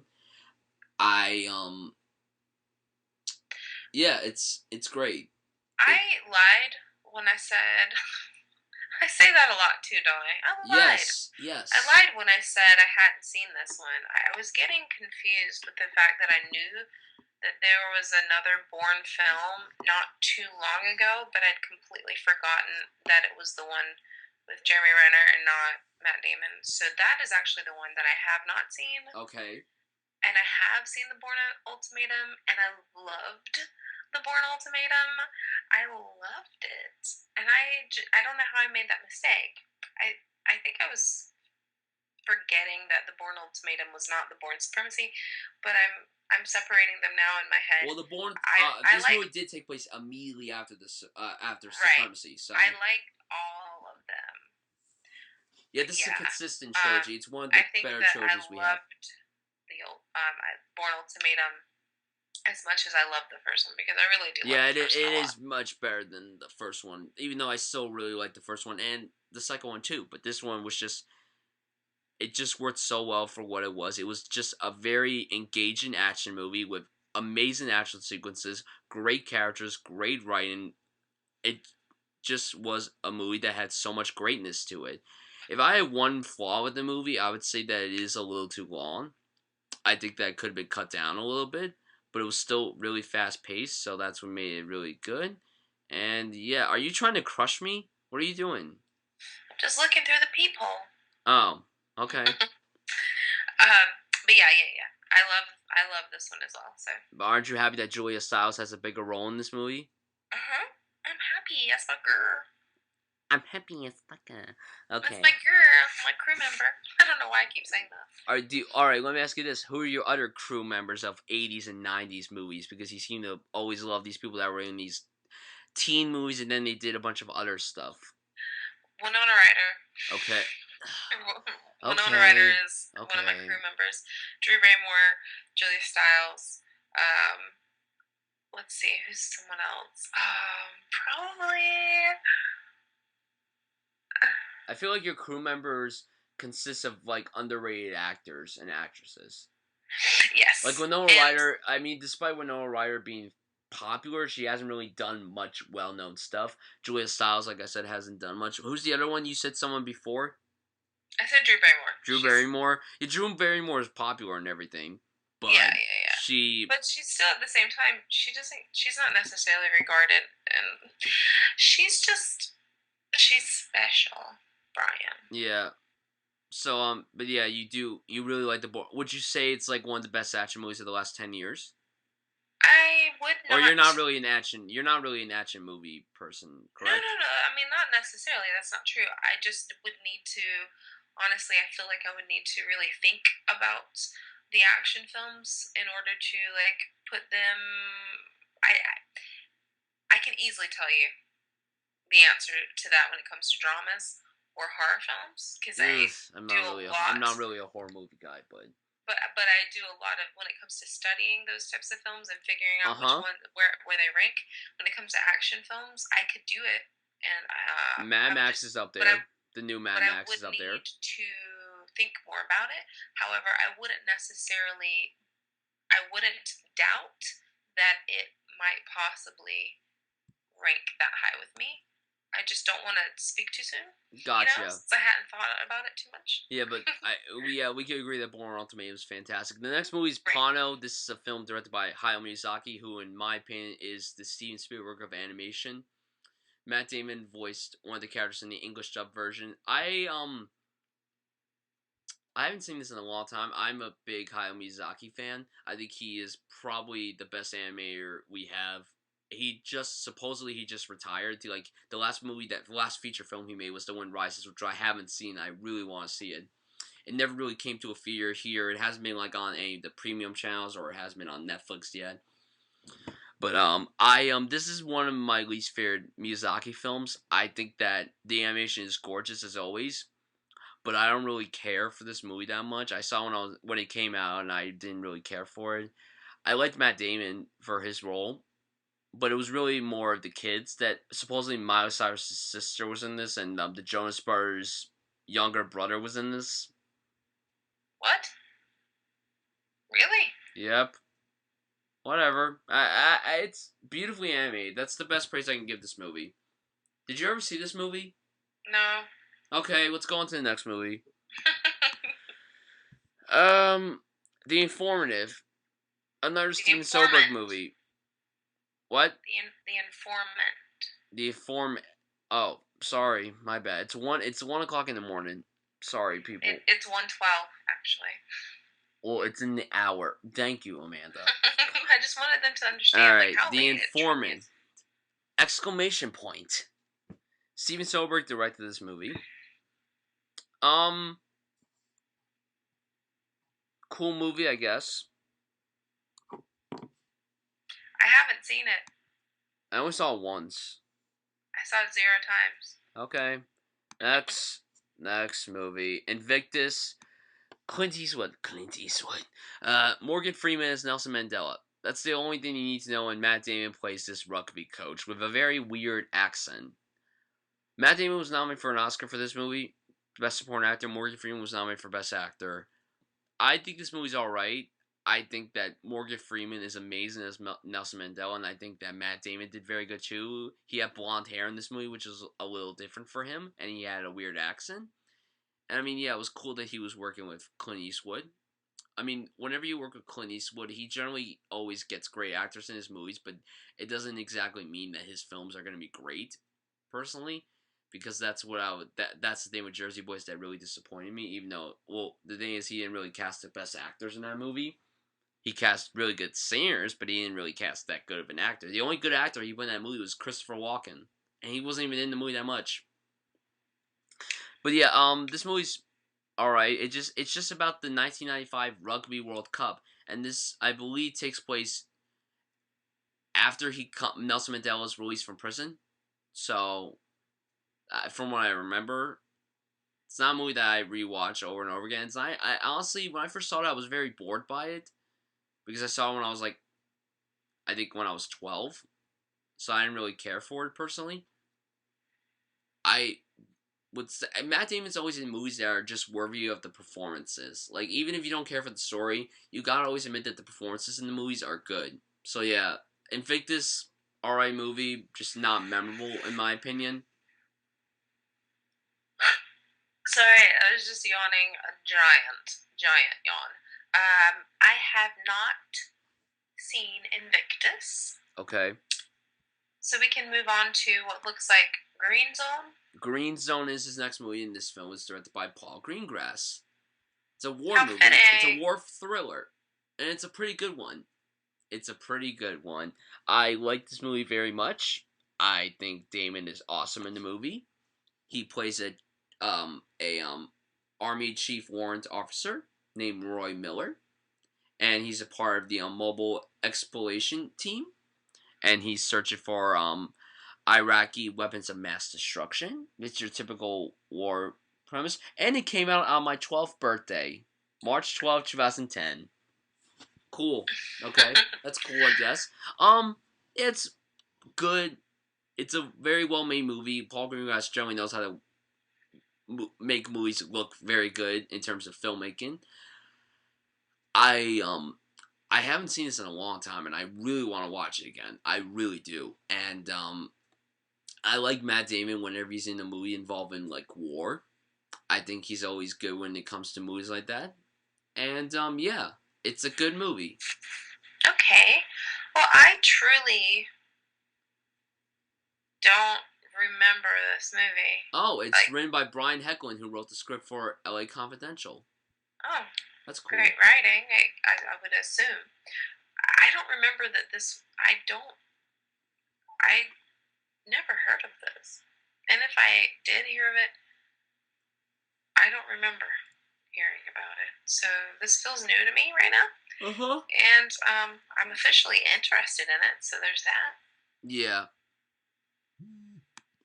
Yeah. Hereafter. I'm doing your job, Brian. Next film, Hereafter. Directed by Clint Eastwood. Clint Eastwood, starring Matt Damon and Bryce Dallas Howard. Bryce Dallas Howard. Wait, is she in this? Yeah, she is in this. I don't care for this movie at all. This was when Clint Eastwood started to go downhill. This movie is so boring. It's so boring. Visually, the film is amazing. It's probably Clint Eastwood's best film visually. But it sucks. The story is just so mediocre. It's so boring. It drags on and on and on and on. Like, Matt Damon just plays someone who's able to communicate with the dead. Oh, where have we seen that before? And he's worked professionally as a clairvoyant. Where have we seen that before? It's just so... He's good in the movie because he's Matt Damon. But it's a mediocre film. I don't really like this movie that much. I don't hate it. There are, like I said, the visuals are amazing, and Matt Damon's performance is good. I would give this film like a D+. Just not very good, in my opinion. Okay. I remember wanting to see this. I remember the trailer and stuff, and I'm sure that's why you saw it, because it looked good. I didn't see it in the theater. I watched it on TV. So. Right. But I'm assuming that you saw a trailer for this at some point before you saw it? Actually, I don't think I did. Okay, never mind. Just forget everything that I said. I remember watching the trailer after I saw the movie. I did definitely want to see this. Yeah, honestly, it was like in my HBO feed, and I'm like, oh, it says Matt Damon, so I'm like, okay, why not?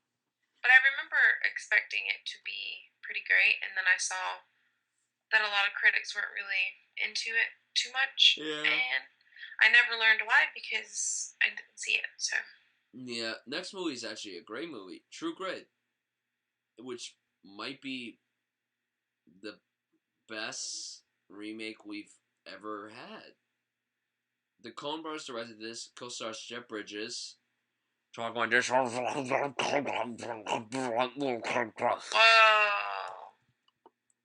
And then Josh Brolin's in it, Haley Steinfeld and Barry Pepper. I believe this was the first Coen Brothers movie I've ever seen, and it's probably the only one I saw in the theater. I didn't see Inside Llewyn Davis in the theater. when it came out. I saw it on TV. Matt Damon's not in the movie as much. I really like his performance a lot in this movie. Jeff Bridges is great, even though he's just playing the dude. He keeps playing the dude in every damn movie he's in, and that's starting to get annoying. I'm sorry. I love you, dude. I love you, Jeff Bridges, but you gotta stop playing the dude. You were coming off your Oscar win for Crazy Heart, which did I see that? Oh yeah, I have seen Crazy Heart, and that's a great fucking movie. Well, actually, it's good, but the performance is amazing. I do like Jeff Bridges' performance. I think for playing a role that was played iconically by John Wayne, I think he did a great job. Josh Brolin was fine in the movie for his role. I loved Haley Steinfeld in this movie. The fact that it was her first role and got her an Oscar nomination, props to that. It's just sad that she hasn't really done much afterwards. She was recently in Pitch Perfect 2, and she was fine in it. I really liked her audition in that movie, but she hasn't really done much since. So yeah, I love the way the movie's filmed, as expected from the Coen Brothers. Roger Deakins filmed this movie, and he's probably the best cinematographer we have working today. It's a great movie. I love it, and yeah, I haven't seen it in a long time, and I would love to watch it again. The end. Amanda, go ahead, give your thoughts, please, because you kept doing the hand thing, and I was worried you were rushing me. Like, you gotta wrap it up, Brian. Yeah, come on, go. No, I don't really know what I was doing with my hand. It's late, and I'm being a weirdo. That's all. So, my favorite thing about this film is actually how beautiful it is. I mean, it's just so beautifully shot. It looks so nice to my eyes. Yeah. I saw this in the theater. It was Same actually here. an advanced screening that I went to with a bunch of friends. Ooh. And I really do enjoy Haley in this. I think she's very talented. I would like to see her do more. Hopefully, she gets the chance to, Yeah, I mean, now that she was in Pitch Perfect 2, I feel like she has an opportunity to do much more. Yeah. So. I like the movie. I'm not in love with this movie. I don't really know why. It's not my favorite Coen Brothers movie. I don't necessarily feel like it does any wrong. I feels like it's one of those movies that I have to be in the mood for. Yeah. But I do remember that this was also on the list that I was telling you about of films that are better than the original. Yeah, definitely. It's definitely Matt Damon up there. actually had 2 films on there, Ocean's 11 and True Grit. They were both on that list. So, yeah. Yeah, I mean, like, I think the Coen Brothers are magnificent, pretty much, and I really do adore their work. This isn't my favorite from them. No. But I mean, do you know what your favorite is? What's that? Do you know what your favorite is? My favorite Coen Brothers film? Yeah. I know. What is it? Raising Arizona. Oh, that's an interesting choice. Because is it because Nicolas Cage is in it? Well, it's just that's my favorite comedy for the most part. I mean, it's between of all time. Some Like It Hot. Those are like my 2 favorite comedies ever made. But I mean, I grew up watching Raising Arizona from the time I was really little, and it's still one of my most revisited films. I just love it. That, and then I would have to give. I would have to say, No Country for Old Men is another favorite. No Country for Old Men is my favorite Coen Brothers film. That's my personal favorite one. Oh, and I also love Inside Llewyn Davis. I completely adore Inside Llewyn Davis. I really liked Inside Llewyn Davis. So, yeah, we can do a Coen Brothers episode at some point. Yeah. Sorry, guys. We're talking about Matt Damon. Yeah, again. True Grit, good movie. True Grit is great. Yeah, sure. Next movie. Next movie, The Adjustment Bureau. This movie's really, really entertaining. It's a really good action movie, and his character is in a relationship with the beautiful Emily Blunt. This movie's actually pretty underrated. I saw this in the theater. No one ever talks about this movie. It's so good. It's a really fun movie. Anthony Mackie, John Slater, and Terrence Stamp are in this movie. It's so, like, it's a short movie. It's only 100 minutes long. I think that if you're expecting like a general action, well, it's not really an action movie. It's more of a thriller sci-fi movie because it has some sci-fi elements to it. It has some romance elements to it, and it has a lot of thrilling elements in it. I like the movie. I haven't seen it in quite some time, and I would love to watch it again. There are a few Matt Damon movies I wasn't able to rewatch again for this episode, but I would have loved to have rewatched this movie again because not only is Emily Blunt gorgeous in this movie, I love her chemistry with Matt Damon. I think they work so well together. I bought them as a couple. I bought them as love interests, and yeah, it's a good movie. I think it's pretty underrated, and I really, really like it. Oh, I haven't seen it. Okay. Sorry. Next movie would be Margaret. Ugh. It's pretty much a movie I have kind of avoided watching. What movie? Contagion. No, not Contagion. Alright, we'll talk about Contagion. We'll talk That's about Contagion. next. There's a film called Margaret with him. But that's after this. Oh, well, I'm on a different site. I'm on IMDb. Alright. Contagion. We'll talk about Contagion next. Contagion, directed by Steven Soderbergh. Great cast in this movie. Marion Cotillard, Bryan Cranston, Matt Damon, Lawrence Fishburne, Jude Law, Gwyneth Paltrow, and Kate Winslet. Yeah, this is a movie that, number one, never watch this movie when you're sick. Don't watch it. It's a fucking intense movie. It's a really, really well-made movie, as expected from Steven Soderbergh. Matt Damon does a good job in this movie. I haven't seen it since it came out. I can never rewatch this movie ever again. I believe that shortly after I saw this movie, I got really sick. So, and I don't think it was from the movie. It was just allergy season. Because this movie came out at the beginning of the fall. And that's certainly when allergy season is. That is called a coincidence. Yes, thank you. You're welcome. Thank you, Siri.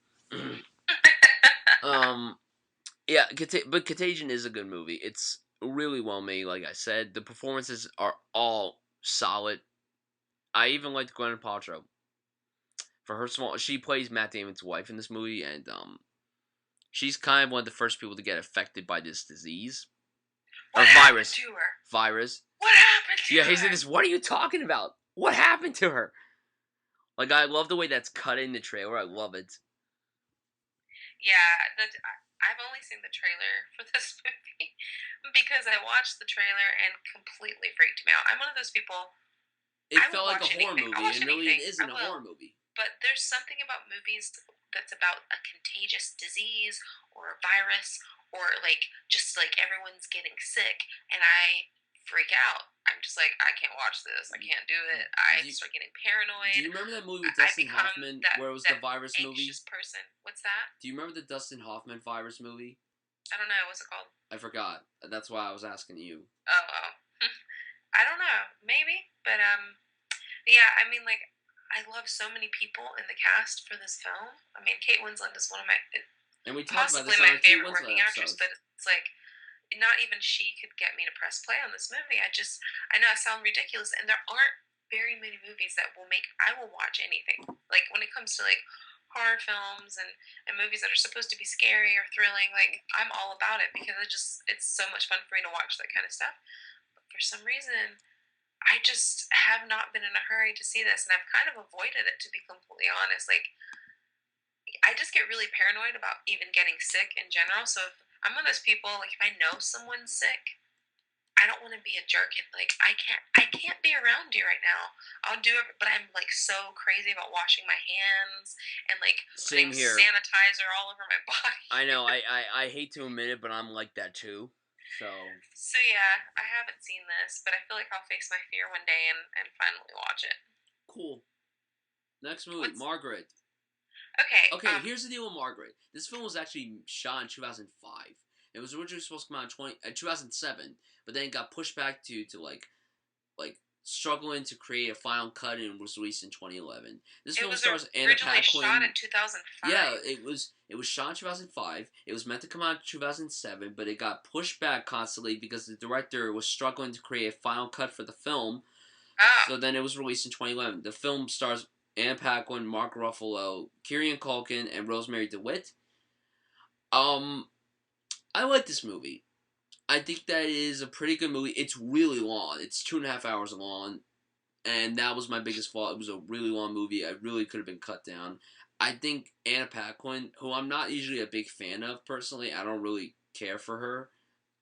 Yeah, she won an Oscar when she was like 11, and then she hasn't really done much. Yeah, she was on True Blood, and that's it. Like, that's really the only thing you could really talk about her in. The piano. Trick or Treat. She's in Trick or Treat. Yeah, Trick or Treat, and then she's on True Blood, which just ended, so whatever.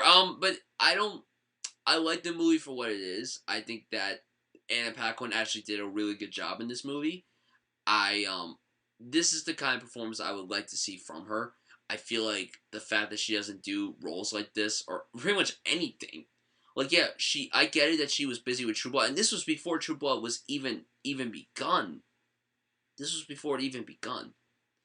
So, yeah, it's good. I liked Matt Damon in the movie. I thought his performance was very good.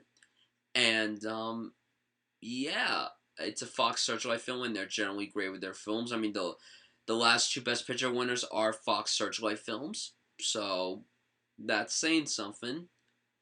Yeah, I like Margaret, and I don't ever see myself watching it again because of how long it is.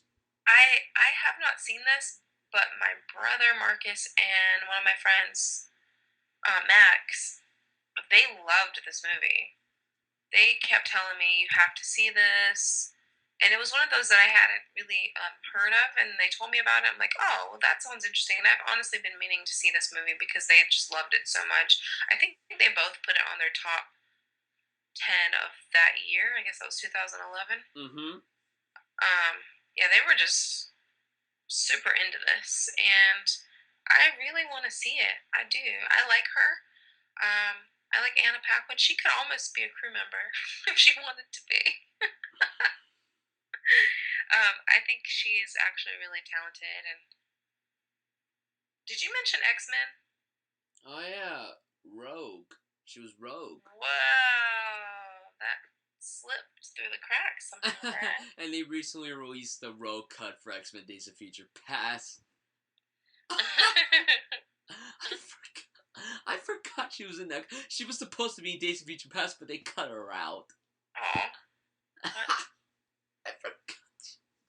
Oh, man, I forgot she was in X-Men. It's okay, Brian. Oh, we all man. forget things. And I love sometimes. X-Men. I love X-Men. I don't like X-Men 3. I don't like Origins of Wolverine. But whatever. So I will be watching Margaret. Hopefully, when you can. Sooner than later. What's our next choice here? Our next film? Happy Feet 2. Yuck. Okay. I don't really care for Happy Feet. I feel like Happy Feet is just a movie that overdoes it with the environmental stuff. I get the message it was going for, but I don't like it. And the cool thing is, actually, about these two movies is that they're directed by George Miller, who directed the Mad Max films. That's cool. Okay. That's cool. I love the Matt Damon plays a Krill in this movie. He and Brad Pitt play Krills, and they're the best thing about this movie.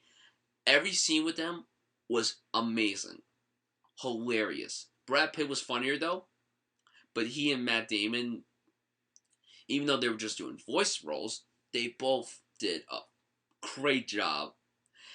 I just don't really care about this movie personally. The sad thing is that you loved Brittany Murphy, right? Were you a fan of her? Yeah, Brittany Murphy's a crew member, for sure. Yeah, she voiced... And Alicia Silverstone. Yeah, Brittany Murphy voiced the love interest in the first film, but because when this film came out, she wasn't around for it, Pink replaced her, and I thought Pink actually did a good job stepping in. I could see where she would have replaced her, just because Brittany had, her singing voice was sort of, had that raspiness that Pink has. It was kind of interesting. Yeah. That they replaced her with. Yeah, but her. the film is as far very, as the movie, I haven't seen Happy Feet 2. I've seen the first one. I really enjoyed it, but I haven't seen the second one. I didn't know that Matt or Brad were in that. That's cool. I didn't know anything about it, really. The second one, it just really is just mediocre. Okay. It's just, ugh. Well, They never we can move needed to make a along sequel then. to Happy Feet, and honestly, to me, Happy Feet shouldn't have won the Oscar. But to be quite honest, nothing really big came out that year. It was only nominated against 2 films, Cars and Monster House, and I love Monster House. Oh, I was rooting for Monster House. Yeah, same here. That film is so I liked good. Happy Feet a lot, but I liked Monster House even more. Monster It's one House of my was favorite freaking animations. genius, and I'm glad my podcast co-host just loves Monster House like me. That's amazing. Monster House is one of my favorite anime films of all time. I love watching it every October. Same here. I love it. It's a tradition of mine. Next film, We Bought a Zoo, directed by Cameron Crowe. Okay. The love interest in this movie is played by ScarJo.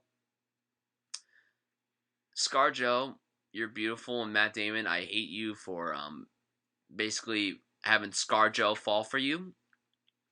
I know a lot of people don't really like this movie, to be quite honest. Critics like it, but audience members seem to not like it. I actually like We Bought a Zoo. I like Matt Damon a lot in this movie. I liked Scarlett Johansson. I liked Thomas Hayden Church. I didn't really care for the kids in this movie, though. I felt that Matt Damon's son, the kid who played his son, was just kind of overacting.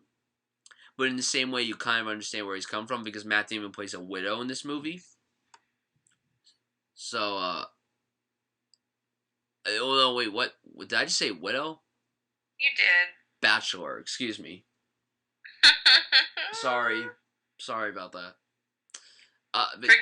I think it's a sweet movie, and it was something very charming for Cameron Crowe. I think that I'm sure it's better than his most. I'm sure that this movie is a lot better than his most recent film. I heard Aloha was awful, and it looked so good, but I heard it sucked. So, yeah. Yeah, We Bought a Zoo is good. We Bought a Zoo. You called it a sweet movie, and that's exactly what I was gonna call it. I felt like it was decent. Definitely had its moments. I would watch it again just to, because I feel like I need to, but you don't have to. But I feel like I need to just because I'm drawing blanks on certain aspects of this film. But I just remember I wanted to see it mainly because it was Cameron Crowe. Honestly, Matt Damon, Scarlett Johansson, they didn't necessarily draw me to this because I saw the trailer and I was like, it looks alright, but it's Cameron Crowe, and I have faith that he will return to form at some point. Say Anything is one of my favorite movies, as well as Almost Famous and Jerry Maguire. Oh my gosh, Jerry Maguire. And I just love all 3 of those movies. I think they're so wonderful, so good. And then there are other things like Elizabethtown, and then Vanilla Sky. Vanilla Sky, and he's a fantastic writer. And when he does it right, he's very distinct. Like you could tell it's a Cameron Crowe film, very distinct. We Bought a Zoo. I'll give it credit for being more enjoyable than his previous films, like before that one, but still not up to par. And then Aloha, I honestly, when I saw the trailer for that, I got excited. I was like, this looks like Cameron's about to finally be, he's making a comeback. And then I read the reviews and was just immediately, oh my god, just crushed. They hated this movie. They hated it. I'm glad I didn't see it. I'm glad I didn't see it. I mean, I'm gonna see it at some point. I didn't go to the theater because I didn't want to waste my money. Exactly. To be completely honest with you, but I'll see it at some point because I need to know what went wrong with this, because the cast and the trailer looked fantastic, but apparently it was just awful. So anyway, We Bought a Zoo. Point is, it's pretty good, but still not as great as Say Anything or Jerry Maguire or Almost Famous. What we got next, buddy? Promised Land. I don't like this movie. I really don't like it. I know that it's mixedly reviewed. It's from Gus Van Sant. The film was written by Matt Damon and John Krasinski. Great Wait, cast in really? this movie. Yeah, Matt Damon and John Krasinski wrote the script for this movie. And it's Gus Van Sant? It's it's a beautifully shot film. Feels so... I know, it doesn't really, here's the problem. It doesn't feel like a Gus Van Sant movie. It's so slow paced. I was so bored watching it. I actually saw this in the theater. I was so bored. I literally wanted to go to sleep. I couldn't handle it. So then, like, I woke up in the middle of the movie, and I'm like, okay, I have no idea what the hell's going on, so whatever. Then I watched it when it was on, like, HBO, and it took me, like, 5 times to try to watch it without falling asleep. Like, I didn't like it. I liked Matt Damon in the movie. I thought John Krasinski did a good job. I even liked Frances McDormand. And Gus Van Sant knows how to get performances from his actors. It's just the movie drags for a long period of time that it's just so boring. There's just nothing, like, memorable about this movie, like, at all. It just isn't even that great of a movie. It's really just... It really had a lot of potential. It had so much potential to be a great movie, but instead it was a pretty mediocre film. At least that's how I see it. So yeah, I didn't really like Promised Land. And it makes me want to fall asleep right now, to be quite honest. It says, a salesman for a natural gas company experiences life-changing events after arriving in a small town where his corporation wants to tap into the available resources. It's so boring. It's really boring. Honestly, the synopsis, not the most catchy, but... No, but it could be something that's great. There are movies with some dumb Exactly, promises that work, that but have this one like very isn't one of them. simple storylines, and it turns out to be, you know, an incredible telling of a simple story. Yeah. I don't know why I don't ever remember that this existed, but I don't. This is like new for me. Yeah, see, Anyway, the movie's hurting my head. It's... let's move on then. Let's see what's next. Elysium. Elysium? Elysium. Okay.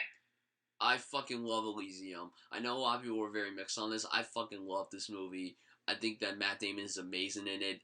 First of all, rocking the shaved head. His character, what his character goes through is just so damn intense. I'm not gonna spoil it just in case you guys haven't seen it. But I love the journey that his character goes on. I think Neil Blomkamp's writing and direction is really good. I really like District 9 a lot, and I honestly think that this movie's better. In terms of filmmaking, District 9's better, but in terms of enjoyment, this is much better. I didn't see Chappie, and I heard that sucked too. And it looked really good from the trailer. But, I loved Matt Damon. I loved the film visually. The use of practical effects in this movie was so good. I love the suit. I love the fight scenes. I love Charlotto Copley in this movie. I thought that he was just amazing in this movie. The one flaw I have with this movie, and it's Jodie Foster. I hated her in this movie. I hated her performance. Her accent was so terrible. It was one of the worst accents I've ever heard in any movie ever. Her mouth was literally talking. She was speaking dialogue, and all of a sudden the dialogue would just end and her mouth would still be moving. The dubbing was awful for her. Her accent just made me want to explode. I hated her, and this is a spoiler. When she gets killed, I literally clapped. Because you know what? She ruined the movie for me. She basically was making the movie go downhill, and when she was gone, the movie went back up, and then when she was on the movie, it went down. So then, I couldn't give the movie an A+, so then I gave it an A. I bought the movie on Blu-ray. It looks great on Blu-ray. Every time I try to watch it, I skip the scenes with Jodie Foster. I just fast forward, then I go to a scene with Matt Damon or someone that isn't Jodie Foster. But yeah, I really like Elysium. I think that it's a pretty underrated film. Neil Blomkamp supposedly said in an interview about a while back that he was disappointed with the movie, which I don't understand, but okay. I really like Elysium, and I recommend it to those who love Matt Damon. Okay, actually, just sort of mentioned this movie today. I haven't seen it, but my boyfriend and his best friend were talking about this movie today because they were discussing the director. And I have seen District 9 and Chappie. Recently saw Chappie. You saw District Chappie? 9. I did. I prefer District 9 Wait, by a how was lot. Chappie? Everyone said it sucked. They really liked it. I thought it was kind of pretentious and a little bit annoying, to be completely honest. Yeah, that's what everyone was saying how annoying it was. But I mean, I guess I can see where someone might enjoy it. However, I haven't seen Elysium, but I was told, well, at least my boyfriend Steven really likes this movie. He said it was great. He used that word. So there's that. I suppose I will have to check it out at some point. What do you think? Check it out. Hilarious, though, what you said about Jodie Foster. Like, I can't wait to see it just to see, like, if I agree with you about your hatred for her character in this movie. It's not the character, it's just... It's her portrayal of yes, the character. It was the portrayal. I mean, yeah, you're not supposed to like the character either, but anyone could have played that character. And Jodie Foster is... she's Jodie Foster. She's a great actress. And you were expecting her to do something great. This was a very different role for her. She's generally not in movies like this. So then when it was announced that she was in it, you're like, oh, cool, Jodie Foster in a Neil Blomkamp movie and working with Matt Damon? That's really cool. And then you see the movie and you're like, oh. I'm sure there's someone out there that didn't mind her, but I didn't like her at all. Well, we all have our opinions. Yes. So okay. Let's go to the next movie. Behind the Candelabra, or however you pronounce it. The Liberace movie that he did. What? It's a TV movie. Yeah, but it came out in theaters outside the U.S., but it's an HBO movie here in the U.S. I've never heard of it. It's a great movie. Even though I don't really know how to pronounce it, I feel like an idiot for not pronouncing it right. Behind the Candelabra? Abra? Behind the Candelabra. Whatever. I'm gonna call it BTC. I'm just gonna call it the Liberace movie, okay? Steven Soderbergh directed this. Michael Douglas plays Liberace. Matt Damon plays Liberace's lover. Great movie. Michael Douglas. Whatever. Sorry. It's okay. Sorry. Michael Douglas won nearly every award for this particular film, and he was... oh my god, it's one of the best performances he's ever given. He was amazing as Liberace. He portrayed him beautifully. I think that, first of all, he looked a lot like him. I love the way the film looks. Steven Soderbergh is so good, and not only is he a great director, he also edits his films, and he does the cinematography. So that's a great thing for Steven Soderbergh, and that's why Magic Mike is such a beautiful looking movie, cinematography-wise, because the cinematography in that movie is just so immaculate. It's just amazing. Matt Damon was great in the movie. Matt Damon was also nominated for pretty much all the awards, but since he was nominated in the same category as Michael Douglas won all the awards, and very well deserved because Michael Douglas really portrayed Liberace excellently. And if you have HBO, Amanda, still, I would say you should check this movie out, mainly for the performances of Michael Douglas and Matt Damon. And Rob Lowe was pretty good in the movie too, so yeah. I would love to see it. Okay. How many times has he worked with Soderbergh? I have to think about that. 3 Ocean movies, The Informant. I don't know. I think like 5 or 6 times. And he's worked with Gus Santana a few times too. That's pretty cool. So then, right. Now we only have 2 more movies to talk about. Then we have 3 new releases coming out. Okay, next movie's The Monuments Men. This film's directed by George Clooney. Stars George Clooney, Bill Murray, John Goodman, John Dujardin, Hugh Bonneville, Cate Blanchett, and Matt Damon. This was a movie that was supposed to be... originally, this movie was supposed to come out in 2013, but it got pushed back because George Clooney said that they were still working on the visual effects. Okay? It wasn't even that visually of a movie, but whatever. This was a really disappointing movie. This movie had the potential of being a great movie because you got George Clooney, and George Clooney's a really good director. Like, he's a great director. I think he's one of the best actor-turned-directors we have. And he also wrote this movie with his basically partner in crime, Grant Hasselhoff. This movie was just so... You don't care about anyone. You don't know about any of the characters. It's a boring movie. The performances are just, ugh. The performances don't even save that movie. And even George Clooney, who's fine in the movie, like, his writing and direction don't. This is probably the worst film that George Clooney has directed. I think that, I don't know what happened. It sounded like a great premise. It's just these people going to save art that was stolen by Hitler. That's cool. It just wasn't as executed as well as it could have been. One of the most disappointing films of last year. Okay. I remember reading about this film. I never saw it though.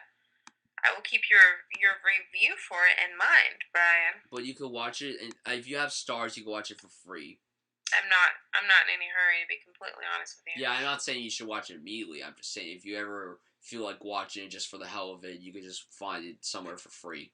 Okay. And then the next movie, even though, listen, a lot of people didn't know that he was in this movie, but the movie already came out. Every review has brought this. Every single time someone brought up this particular movie, people always say that he's in it. I'm just going to say it. Sorry if you didn't know he was in this movie. Interstellar. What?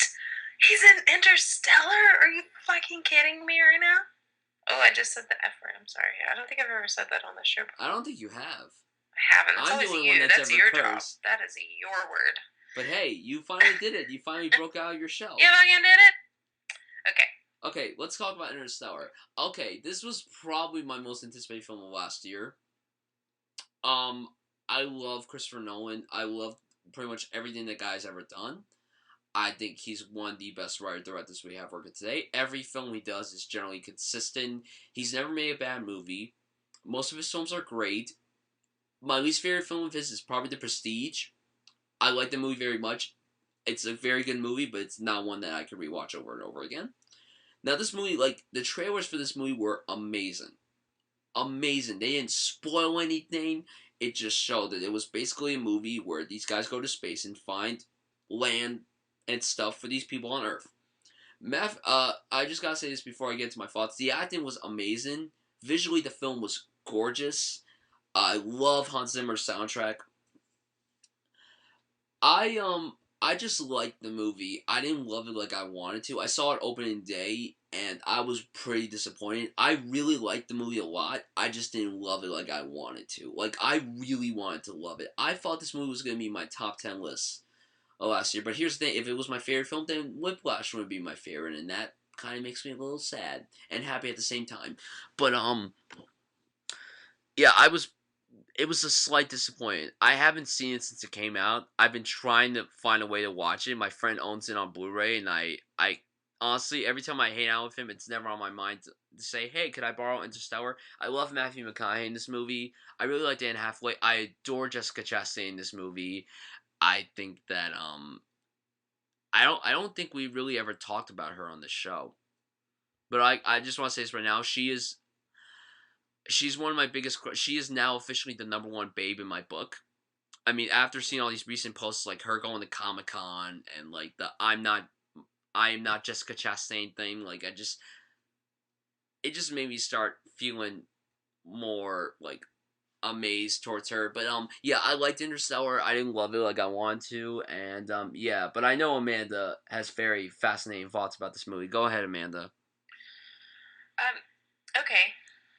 Okay, Brian, I'll go ahead. Interstellar is officially one of my absolute favorite sci-fi films. It's third on my list of... So you could basically say that you adored it. Like, you loved this movie. Oh, absolutely. It's number 3 on my list of films from last... Was that last year? Yeah. Wait, what was your number... Oh, yeah. I forgot. Oh, yeah. Yeah, I have it right here. My list is right there on my phone. Boyhood and Whiplash were my top 2. Wait, show me your list again. I want to see it. Show me your list again. As you're talking. 3.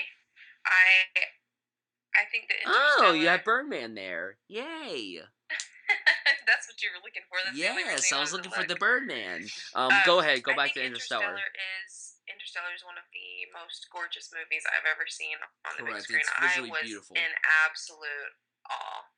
And I just loved that there was an accompanying storyline to that was just as beautiful to me. The performances were absolutely incredible. Matt Damon's character in this film, though. Oh yeah, Matt Damon's character. Okay. Before I get to that, Matthew McConaughey made me cry. There were actually a Murph, couple moments I in love this you film. forever. Yeah, there's a couple moments in this film that just made me tear up. But of course, the most being when he watches the footage of all those years pass, and he realizes that he lost so much time with his children. Just an incredible piece of filmmaking. I was so incredibly impressed with this, and I honestly didn't watch. I think I saw one trailer before watching the film. I saw this on IMAX, which was like the ultimate way I to unfortunately experience didn't get this. the chance to see it in IMAX. And I regret don't know, not seeing it in IMAX. I mean, it's a long film, but it didn't feel long to me. I It felt like unfortunately felt long to me. That's why. yeah, we definitely disagreed there. I didn't want it to end. I was just so enthralled by it, and I mean, dude, I love this film. And But all right, so let's get to Matt Damon. Okay, we're yeah, not going to explain what Matt Damon's Damon's character is because I mean the movie came out less than a year ago, and we don't want to spoil it just in case you guys haven't seen the movie. But we can say Matt Damon's character is very. When you watch the movie, you'll understand how his character is. But he did a really good job. His performance was really good. Really good performance. And I knew that he was in the movie before the movie came out because they announced that he was a part of it. I didn't know if he was going to play a main character or a supporting character. I didn't know. And I thought that he did a great job. And I would love to see him do another Christopher Nolan movie. Yeah, I honestly didn't know he was in it until he showed up, and it was kind of like what is literally a reveal of his character. If you remember how his first moment in the film, like literally revealing him. When he was coming out, I'm like, where is Matt Damon? Where is he supposed to be? I didn't know he was going to be there, but before we went in, one of my friends told me like apparently there's an actor in this movie that not a lot of people realize is involved, and so I don't know who it is, and I was like. I was completely like, oh, really? I only knew about Matthew and Jessica and Casey Affleck. And Anne Hathaway. And everyone else that I knew about that wasn't Matt Damon. And so we were trying to make guesses beforehand. No one guessed Matt Damon at all. He was just not, like, he didn't even come to mind. So when he is there, kind of out of nowhere, it's like, oh, Matt Damon isn't. Oh, I didn't. Okay, and then he caused me a lot of stress. Honestly, watching this. Yeah, I know his performance is scary. He stressed me out. I'm not gonna lie. The music. Oh my god. He's in one scene in particular where the music is so good. The music's good in every single frame, Amanda. It's Hans Zimmer. I know, but I'm talking about in particular. Well, I don't remember. I only saw the movie once. I don't remember. Where the music was just so perfect for that moment, for that scene, and he was. It was a nail biter. Like that scene, I was on the edge of my seat.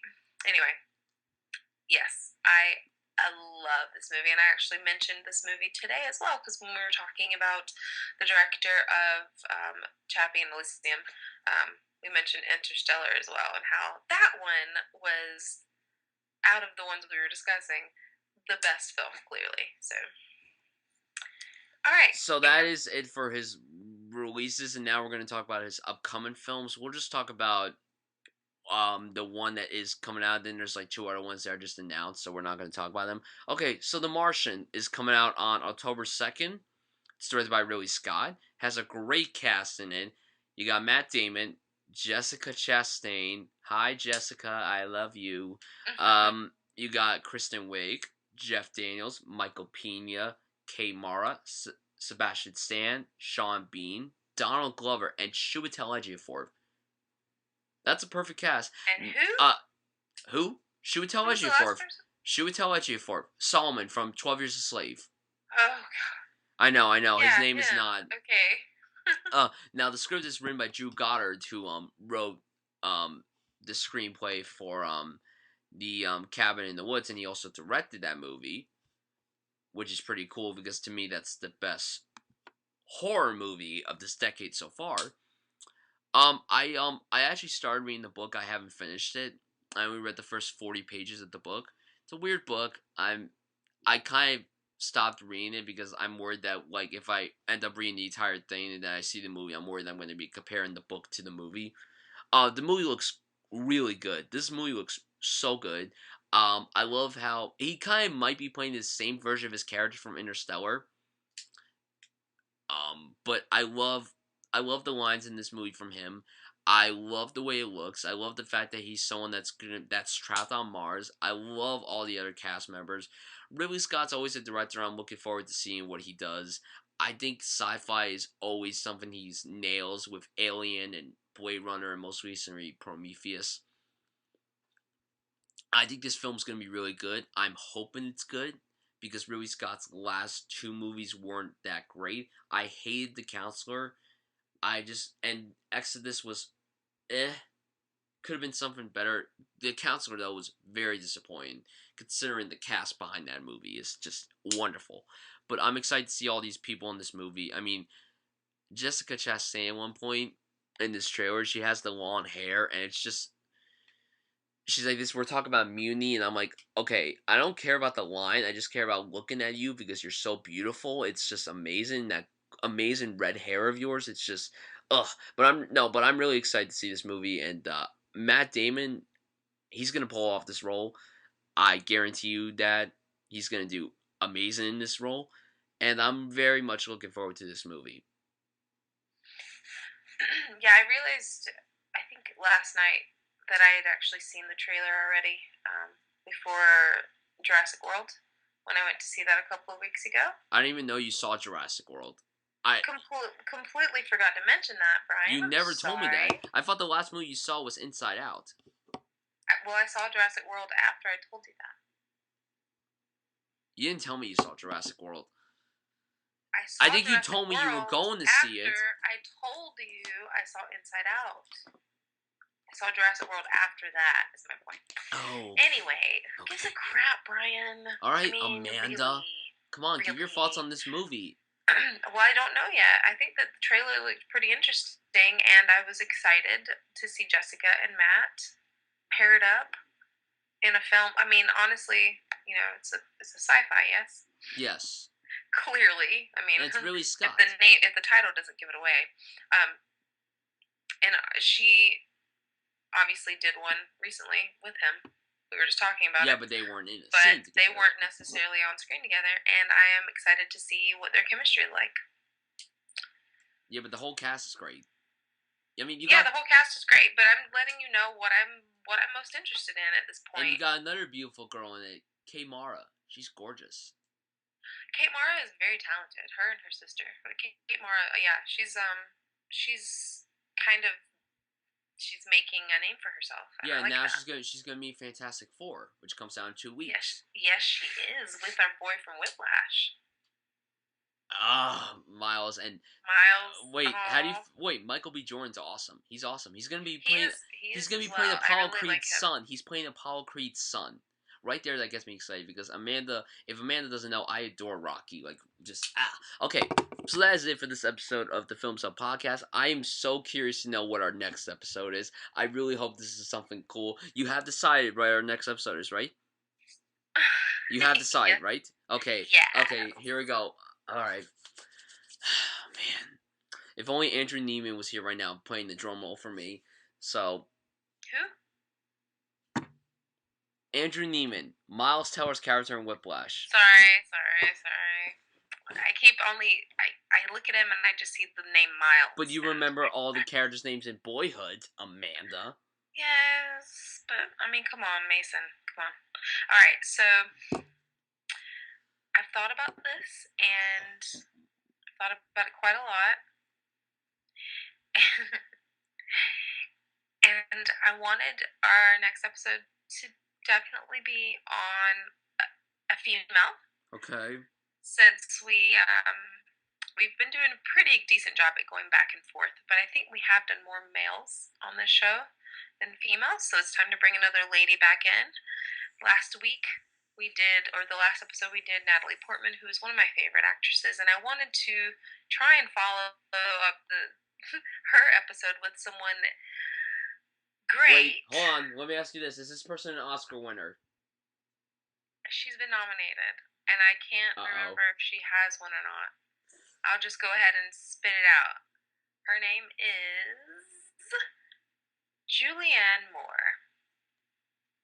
We're doing Julianne Moore? She won the Oscar recently. She won for Still Alice. She just won the Best Actress award. Dude, oh my gosh, she totally I thought you were going to say Cate Blanchett. Because we talked about Cate Blanchett so much. Yeah. And then when you said, oh, I don't know if she's won an Oscar, I'm like, she has 2 Oscars, Amanda. Yeah.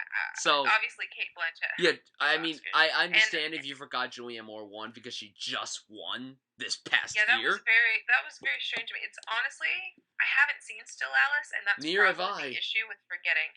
But I know that she's been nominated more than once. That's a cool choice.